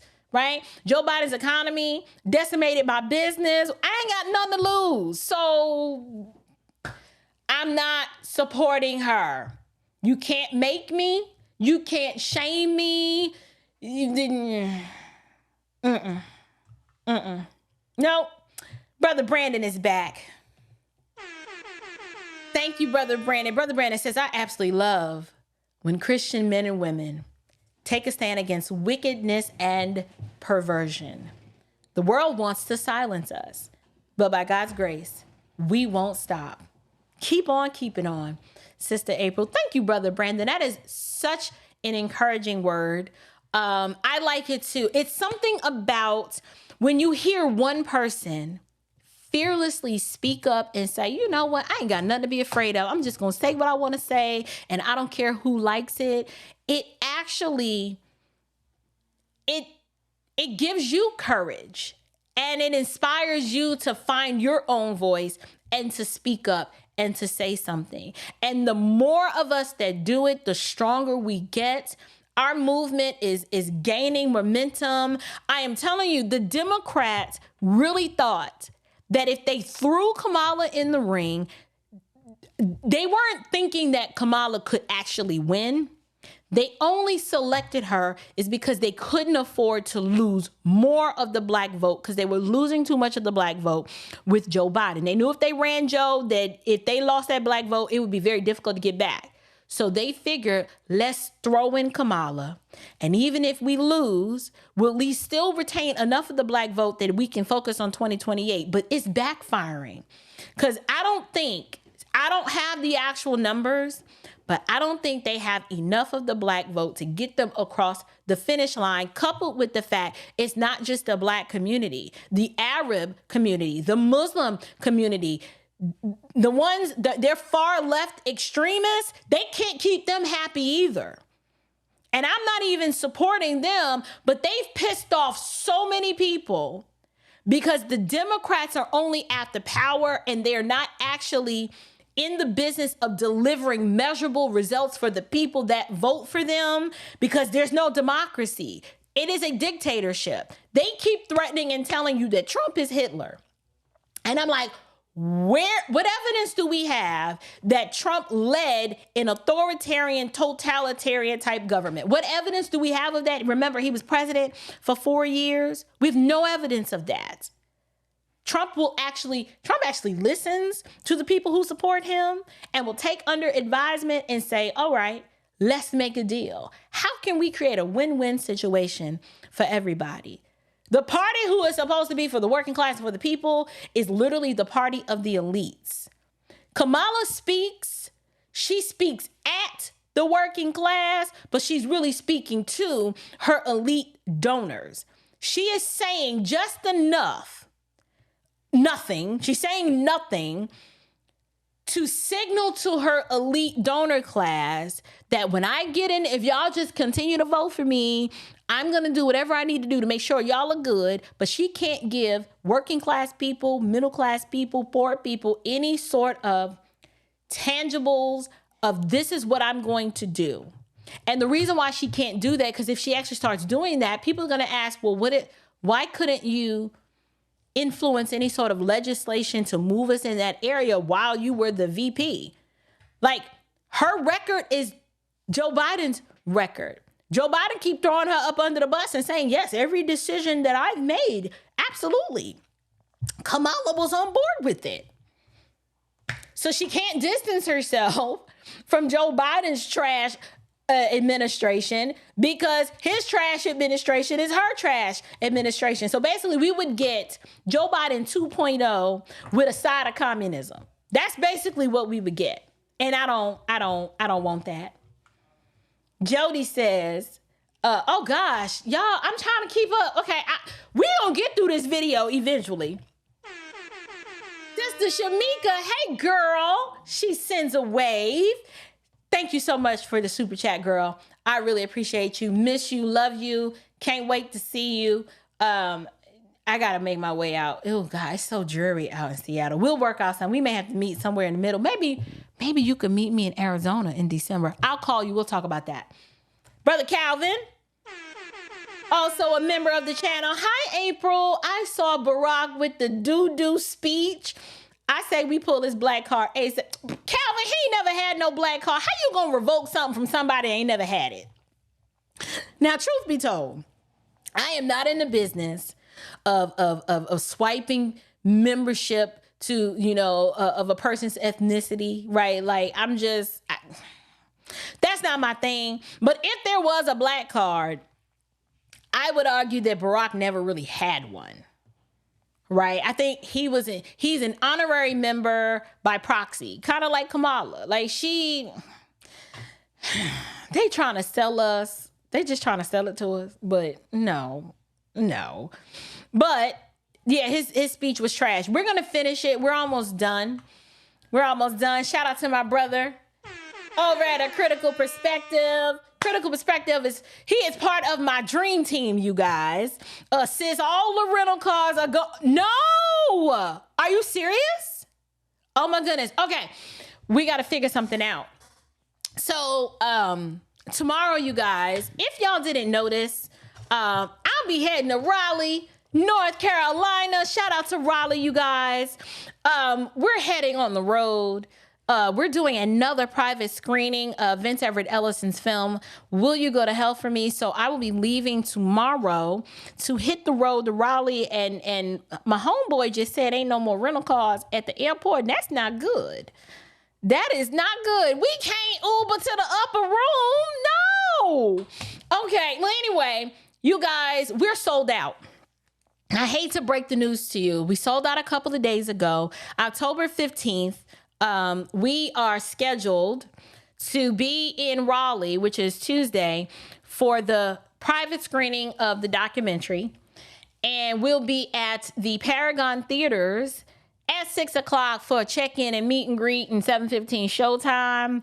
I'm telling y'all about it just so y'all know, but it's sold out. There is not a seat. Listen, y'all can't sit on my lap, and I ain't sit on nobody else's lap, and I'm not giving up my seat. I tried to find a ticket. I really did. But there are literally no seats left in this theater. No seats. And so that's bad news, but it's good news But I will be at Upper Room this Sunday at the 8 o'clock service, worshiping with the Upper Room family. And so I'm looking forward to that, you guys. But I'm sorry. We sold out. I'm sorry. We got to do better and get a bigger facility for the next city that we go to. But Henry, I'm going to have to call you to see what, like, no cars at all? Wow, that's wild. I don't know what we're going to do about that. We'll figure something out. But you guys, Henry's part of the dream. I'm calling it the dream team. All of the growth and the improvements that you are seeing on the channel are directly attributed to some really amazing people that the Lord has placed in my life, and I could not do it without them. Whether it is my bestie Keisha, who does an amazing job helping me plan these live events, or Henry from over at Critical Perspective has really partnered with the Standard of Truth podcast and Standard House Media to create amazing footage, and we're working on some documentaries. We're just doing some really amazing things, and I can't wait to share it with you guys. But we'll be doing a lot of behind the scenes footage this weekend while we're on the road, so you guys can just really see what life is like as we head into this election and we educate more people about the truth about the Democratic Party. I have just some amazing people that are helping me share those stories and to capture that footage. And so I just wanted to shout out to you, Henry and his beautiful wife, Chris. Those are my people. I'm talking, I've got so much love for that couple that I really can't express it into words right now, but they know that I love them and I cannot wait to see them tomorrow. Real talk, Tammy Cooper. Hey, girl. Thank you so much for your super chat and your support tonight. I'm so glad that you're enjoying this. Thank you for your contribution. I appreciate it. Crimson, hey! Hi, April. Bishop Wooden stands on business. He sure does. And I'm excited. I am excited. I get to meet Bishop Wooden for the first time. He will be joining us as our special guest at our Raleigh movie premiere. I have him on. We're doing a panel discussion Q&A, him and Vince Ellison, and I'm so grateful that he agreed to participate in this because I want to hear from a faithful shepherd who has been in the trenches for a very long time, who's had to navigate the complexities of being a pastor and to teach his people biblically about what's going on politically. And he does an amazing job of that. And so I have him on the panel from a pastoral perspective, because it takes a lot of patience. And you have to really love the sheep to be able to love them into a biblical worldview without compromising. And I'm sure that is difficult. And then we have Vince Ellison, who is the filmmaker, who's not a pastor. I know people keep thinking he's the pastor, but he's not. And maybe it's the suits. I don't know. Maybe it's the suits that throw people off, make them think he's not a pastor. But brilliant voice of our generation who has done an amazing job of putting this documentary together, that from the moment that I saw it, I was like, this film is going to change lives. And I wanted to get behind it and do whatever I could to make sure that more people heard about it and saw it. And I just wanted to spread the word. So it's my new pet project, right? And in the course of that, I realized that I had a kindred spirit, right? A brother in the Lord who we have so much in common in terms of our love for the Lord, but more importantly, our love for our kinsmen according to the flesh. And so my husband has been very gracious and allowed me, this was actually my husband's idea, allowed me to partner with Vince in this endeavor to take this documentary on the road, doing live shows, touching the people, answering questions. We want people to come who disagree with us. We actually want to engage in meaningful dialogue, because when you hear someone say, hey, I'm going to teach you the truth about the Democratic Party and how if you continue to vote and support for them, it's going to put you on the pathway to hell. Like, when you make emphatic statements like that, it's going to make people feel some sort of kind of way. And so we want to engage in those dialogues, and we want to have courageous conversations with our opponents. We don't want it to be an echo chamber. We want you to challenge us and to ask the hard questions, because one, that's how you grow and learn. And two, I believe that is just a mechanism that the Lord uses to open up your eyes. And so that's happening this weekend, Tuesday.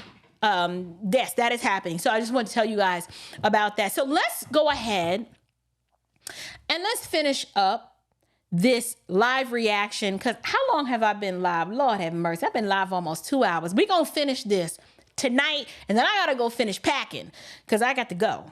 I love y'all, but let's finish watching this. You're coming up with other alternatives and other reasons for that. And I think anybody you are talking to in a barbershop, anybody you are talking to in your house, in your family, at church, who is coming with that kind of attitude, I think you have to ask them, well, how can that be? Because the women in our lives have been getting our backs this entire time. They've been raising us and working and having our backs. And when we get in trouble, and the system's not working for us, they're the ones who are out there marching and protesting.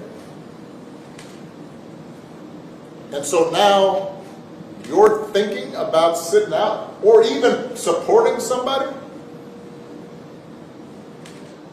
who has a history of denigrating you? Houseway Barack. Denigrating you. So let's unpack that. Because the argument that he's making is that black women are the backbone and have been supporting you and holding you down this whole time. And now there's this black woman who needs you to support and hold her down. And you don't want to do it. But instead, you'd rather support someone who's been denigrating you. Let me ask you a question, Barack. You didn't think there was anything wrong. Like, you invited Snoop Dogg to the White House. A man who sings a song about itches ain't nothing but hoes and tricks. Like, you really want me to take you serious right now? In terms of denigrating, you desecrated the White House and lit it up with the sun rays of perversion by selling to the American people that marriage between a man and a woman was no longer. That now we have these reimagined marriages and that these are legitimate. The ones where you can be fruitful and multiply and fill the earth. You are the one who told us that that was legitimate, and you wanted us to celebrate it and accept it, so much so that you lit up the White House. And you don't think that was denigrating? Denigrating to the Imago Dei and the natural order of human creation?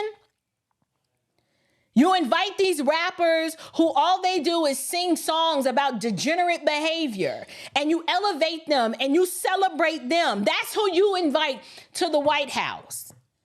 But you want to shame men because they want to actually vote for the businessman who is sacrificing it all to save this country from communist regime. That's the denigrating how? Because he speaks this way as if Donald Trump is personally denigrating black people.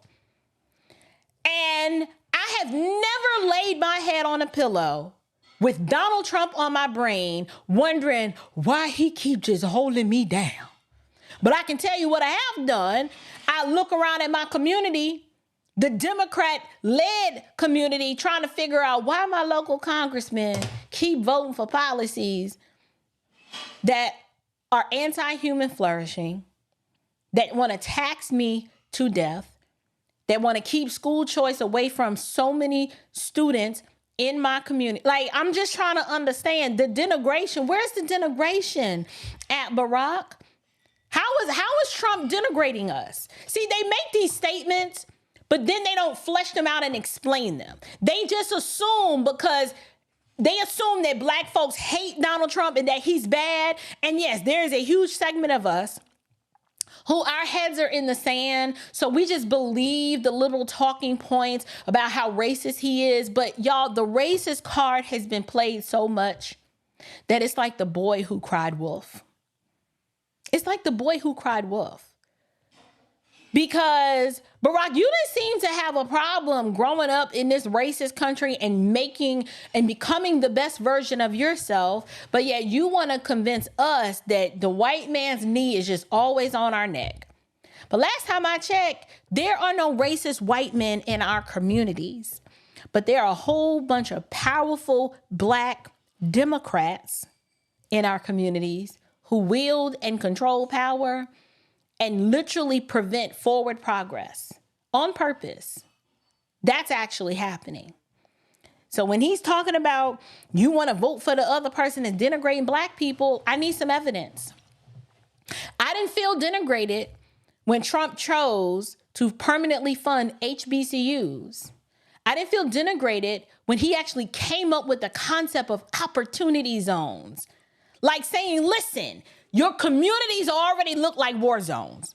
Why don't we encourage you to stimulate your own local economies by isolating and identifying these opportunity zones within your community where if you agree to go in there and set up shop and establish a business, we will help you do that. No one ever talks about the opportunity zones. The opportunity zones reminds me of after slavery when they told all of the emancipated black folks, listen, if you just go out west, there's acreage out there. If you're willing to work the land is yours. It ain't but what? Don't quote me on this. Then don't make me text my Wikipedia homeboy people. 5,000, 500, I can't remember if it was 5,000 black people. Out of all those emancipated slaves, only 5,000 people took them up on it. They saw the opportunity and seized it. The Mormons figured it out. Like, we're going to go out west and settle out there. And they're still out there thriving, being entrepreneurial. But he's trying to convince us all this denigration that happened. And I'm like, who's denigrating us? Where is this happening? Because just because you keep saying Orange Man is racist, I need evidence of policies that are racist. That's what I need. Because from my vantage point, the idea of school choice, like if you look at Florida has the best example of a robust school choice program. And if we rinsed and repeated that everywhere, so many of our children that are trapped in failing schools would just do better. But Democrats don't like school choice. They want your child to stay in a poor performing school to where they're barely graduating and to where they can barely read. You want to know why? Because that's a constituency that they can control. Like they already have a huge segment of the population of young people that actually believe that they're inferior. And they've already told another segment of the population that they have white privilege. And so now you've got this dichotomy of the little white kids that think they're privileged and then the little black kids that think they're inferior. And then you can't build a healthy, thriving country off of division. All this identity politics, I didn't grow up like that. I grew up where my mama told me I could do and be whatever I wanted to as long as I put my mind to it. And that does not mean that you're not going to encounter roadblocks and challenges and closed doors along the way. What you do is you blow past the roadblocks.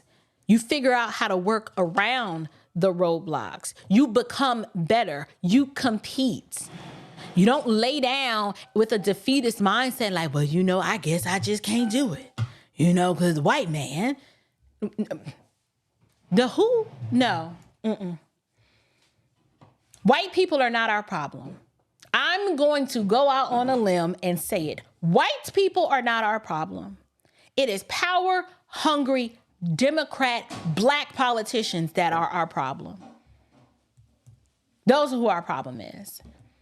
And until we deal with that element within our community, of these sellout black politicians like your James Clyburns, your Hank Johnsons, your Maxine Waters, your Kwesi Mfumes, unless we're going to deal with those, because these people have been in power a real long time and nothing has gotten better or improved. Why you keep voting for them? Why? Because they look like you and they lie to you every election cycle because you know we for the people. Look at their voting record and their policies. They're not for you. They're career politicians that have been pimping you out for the almighty dollar. And as long as they stay in power, you're going to continue to be at the bottom. But let's just let the Melanin Messiah continue. Because you think that's a sign of strength? Because that's what being a man is? Putting women down? That's not acceptable. That's not, this shouldn't even be a question. This is a whole lecture. This man lectured these people like they were his children. Did you see his mannerisms? Did he look like he was talking to these people as equals? As if these were peers or colleagues? Or did the manner and tone and disposition of his delivery reflect someone who thinks that he is above you and that you can't possibly be thinking right about this, so let me come in here and set you straight? Listen, there's no way I could have sat in that room like some little docile servant and let Barack Obama talk to me that way without me not standing up saying, first of all, homeboy, listen, Linda, I don't know who you think you're talking to.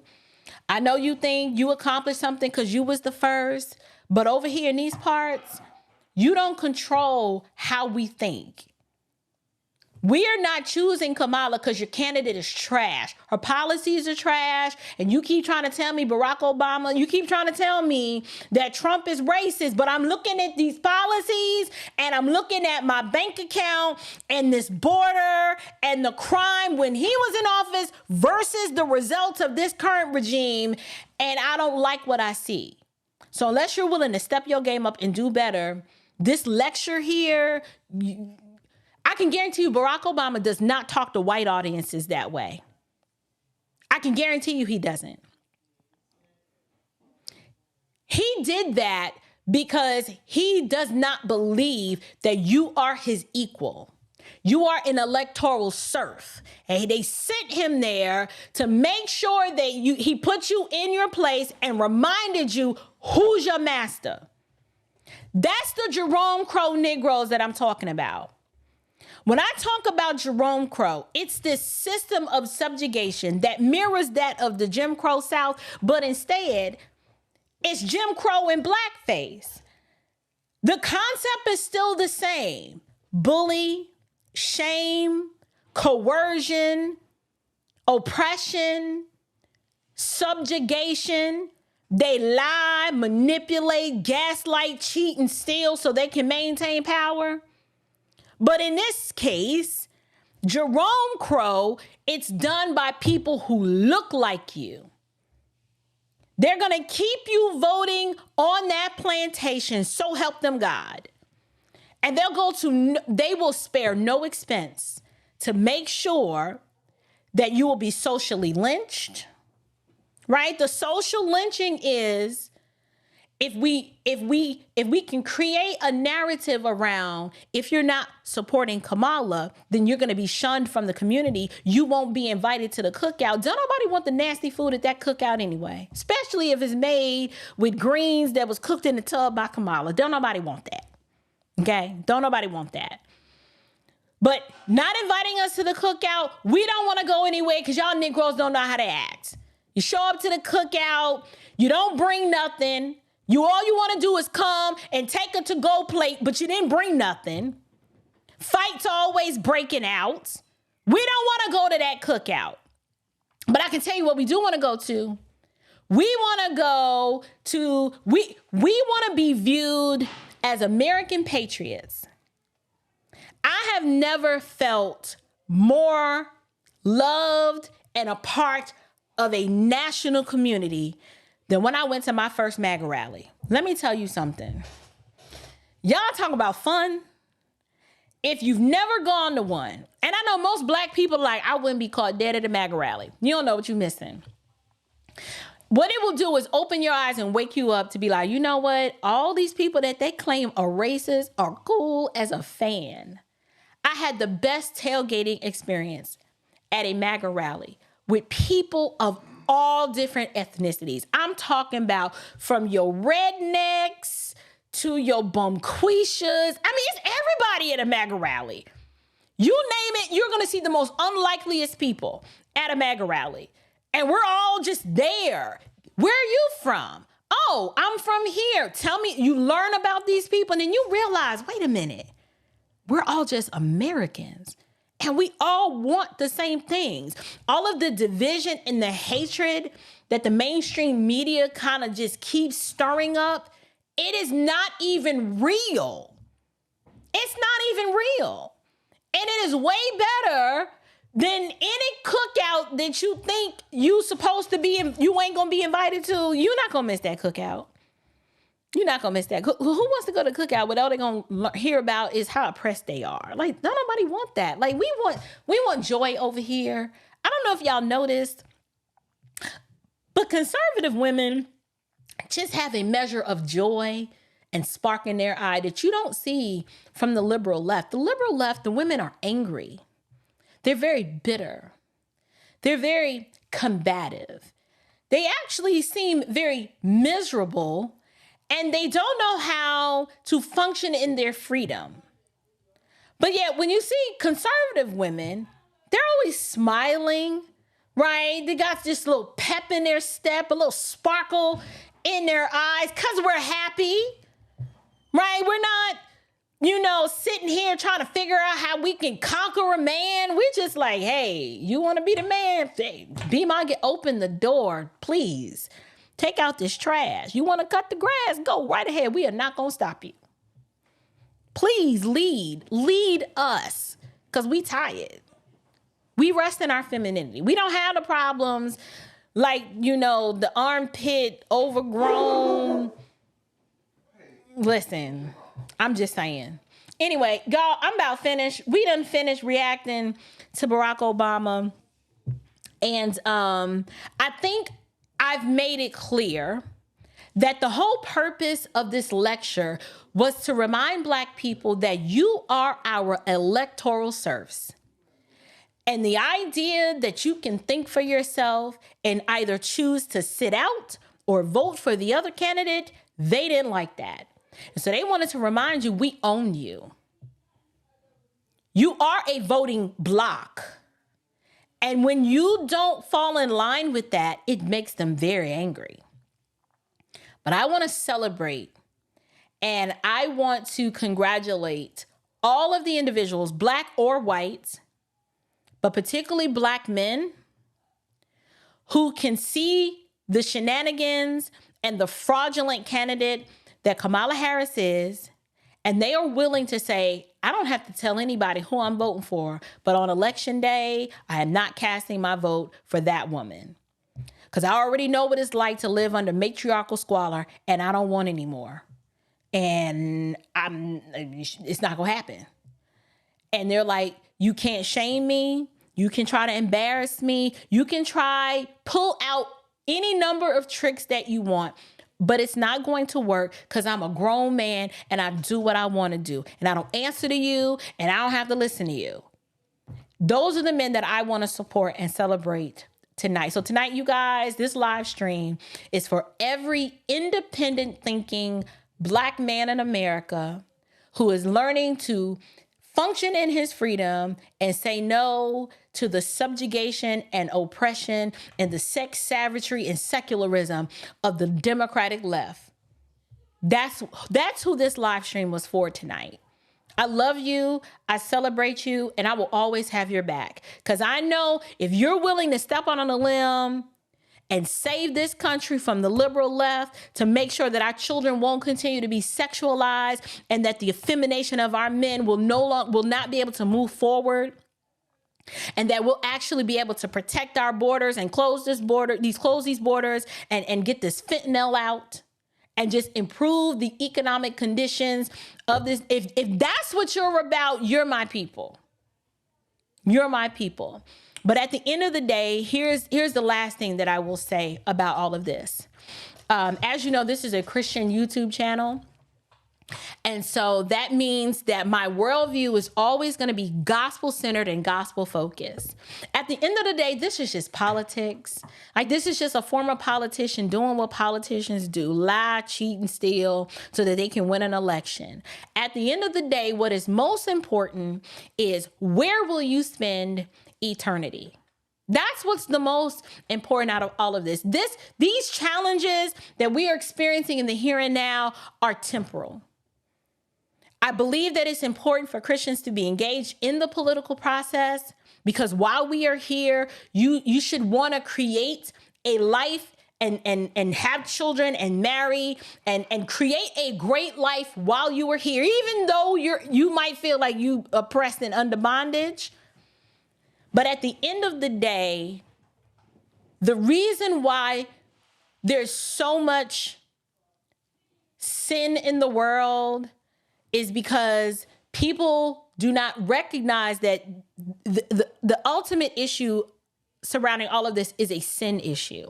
This is a spiritual problem. And if the remedy for the spiritual problem cannot be a candidate, it cannot be politics. The remedy for the spiritual problem and the human condition of all mankind is that we've offended a righteous and holy God, and that to be reconciled to that God because of your sin, you need a perfect righteousness. And we all know that none of us measure up. We all are going to come up short, because we have all fallen short of the glory of God. We're all sinful. That's why we can't think rightly about these things, because sin gets in the way. It clouds your judgment. But the person and work of Jesus, who is the sinless Savior, who was sent and born of a virgin, entered into time and creation, and lived the perfect life that you and I could never live. He satisfied the righteous requirements for the wrath that abides on so many of us. And when you recognize that not only did Jesus live and suffer and died, but he conquered sin and death and rose from the grave on the third day, according to the scriptures. And he did that for his people, and believing in the message and the person and work of Christ by faith, believing that his sacrifice is sufficient to atone for your sin, is the most beautiful good news ever, because without that, there is no hope for you. You can vote for the right candidate all day long and still and die eternally separated from your Creator, because if you've not been justified by grace through faith, believing that Christ died for your sins and repenting of your sin and placing your faith in Christ alone, there's no hope for you. The blood of bulls and goats cannot satisfy the righteous requirement. You can't just be a good enough person and hope that you're going to make it in. None of us are good. And even on our best day, the goodness that we do is still deficient. You need a righteousness that is not your own. And the only way that you can get that is by placing your faith and trust in Christ alone to atone for your sin. Meaning, when you stand before God, you need a docket that says paid in full. Paid in full. Their sin debt has been paid, and not paid by you. It's been paid by the blood of Jesus. And so if you're listening to this live stream and you like, I thought I was a Christian, but I had no idea that the gospel meant that I was sinful and wicked, and that I either pay for my own sin with my own death, constantly being deficient and not good enough, or I can stand clothed in the righteousness of Christ by faith, just believing in the message. Absolutely. The Lord can work on your heart, cause you to be born again to this living hope that so many brothers and sisters on this live stream have believed that same message by faith. And so my prayer is that you may have started following me because of my political content, but my politics are informed by my biblical worldview. Because apart from the knowledge of God, we can't really know anything.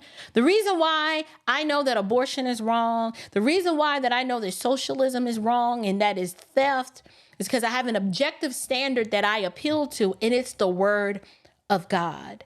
The word of God is my foundation. It is the guide that I use to determine what is right. Because if I try to rely on myself and my own strength, I'm going to have a subjective view of what is right. Truth is not what feels right to you or what feels right to me. Truth is objective and it is knowable. And the person of Jesus, he is the spirit of truth.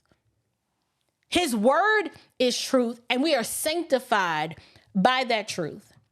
So the message I want to leave with you guys today is that politics is great. It's fun. It's controversial. It's all of those things. It can bring anxiety. For some, it brings peace.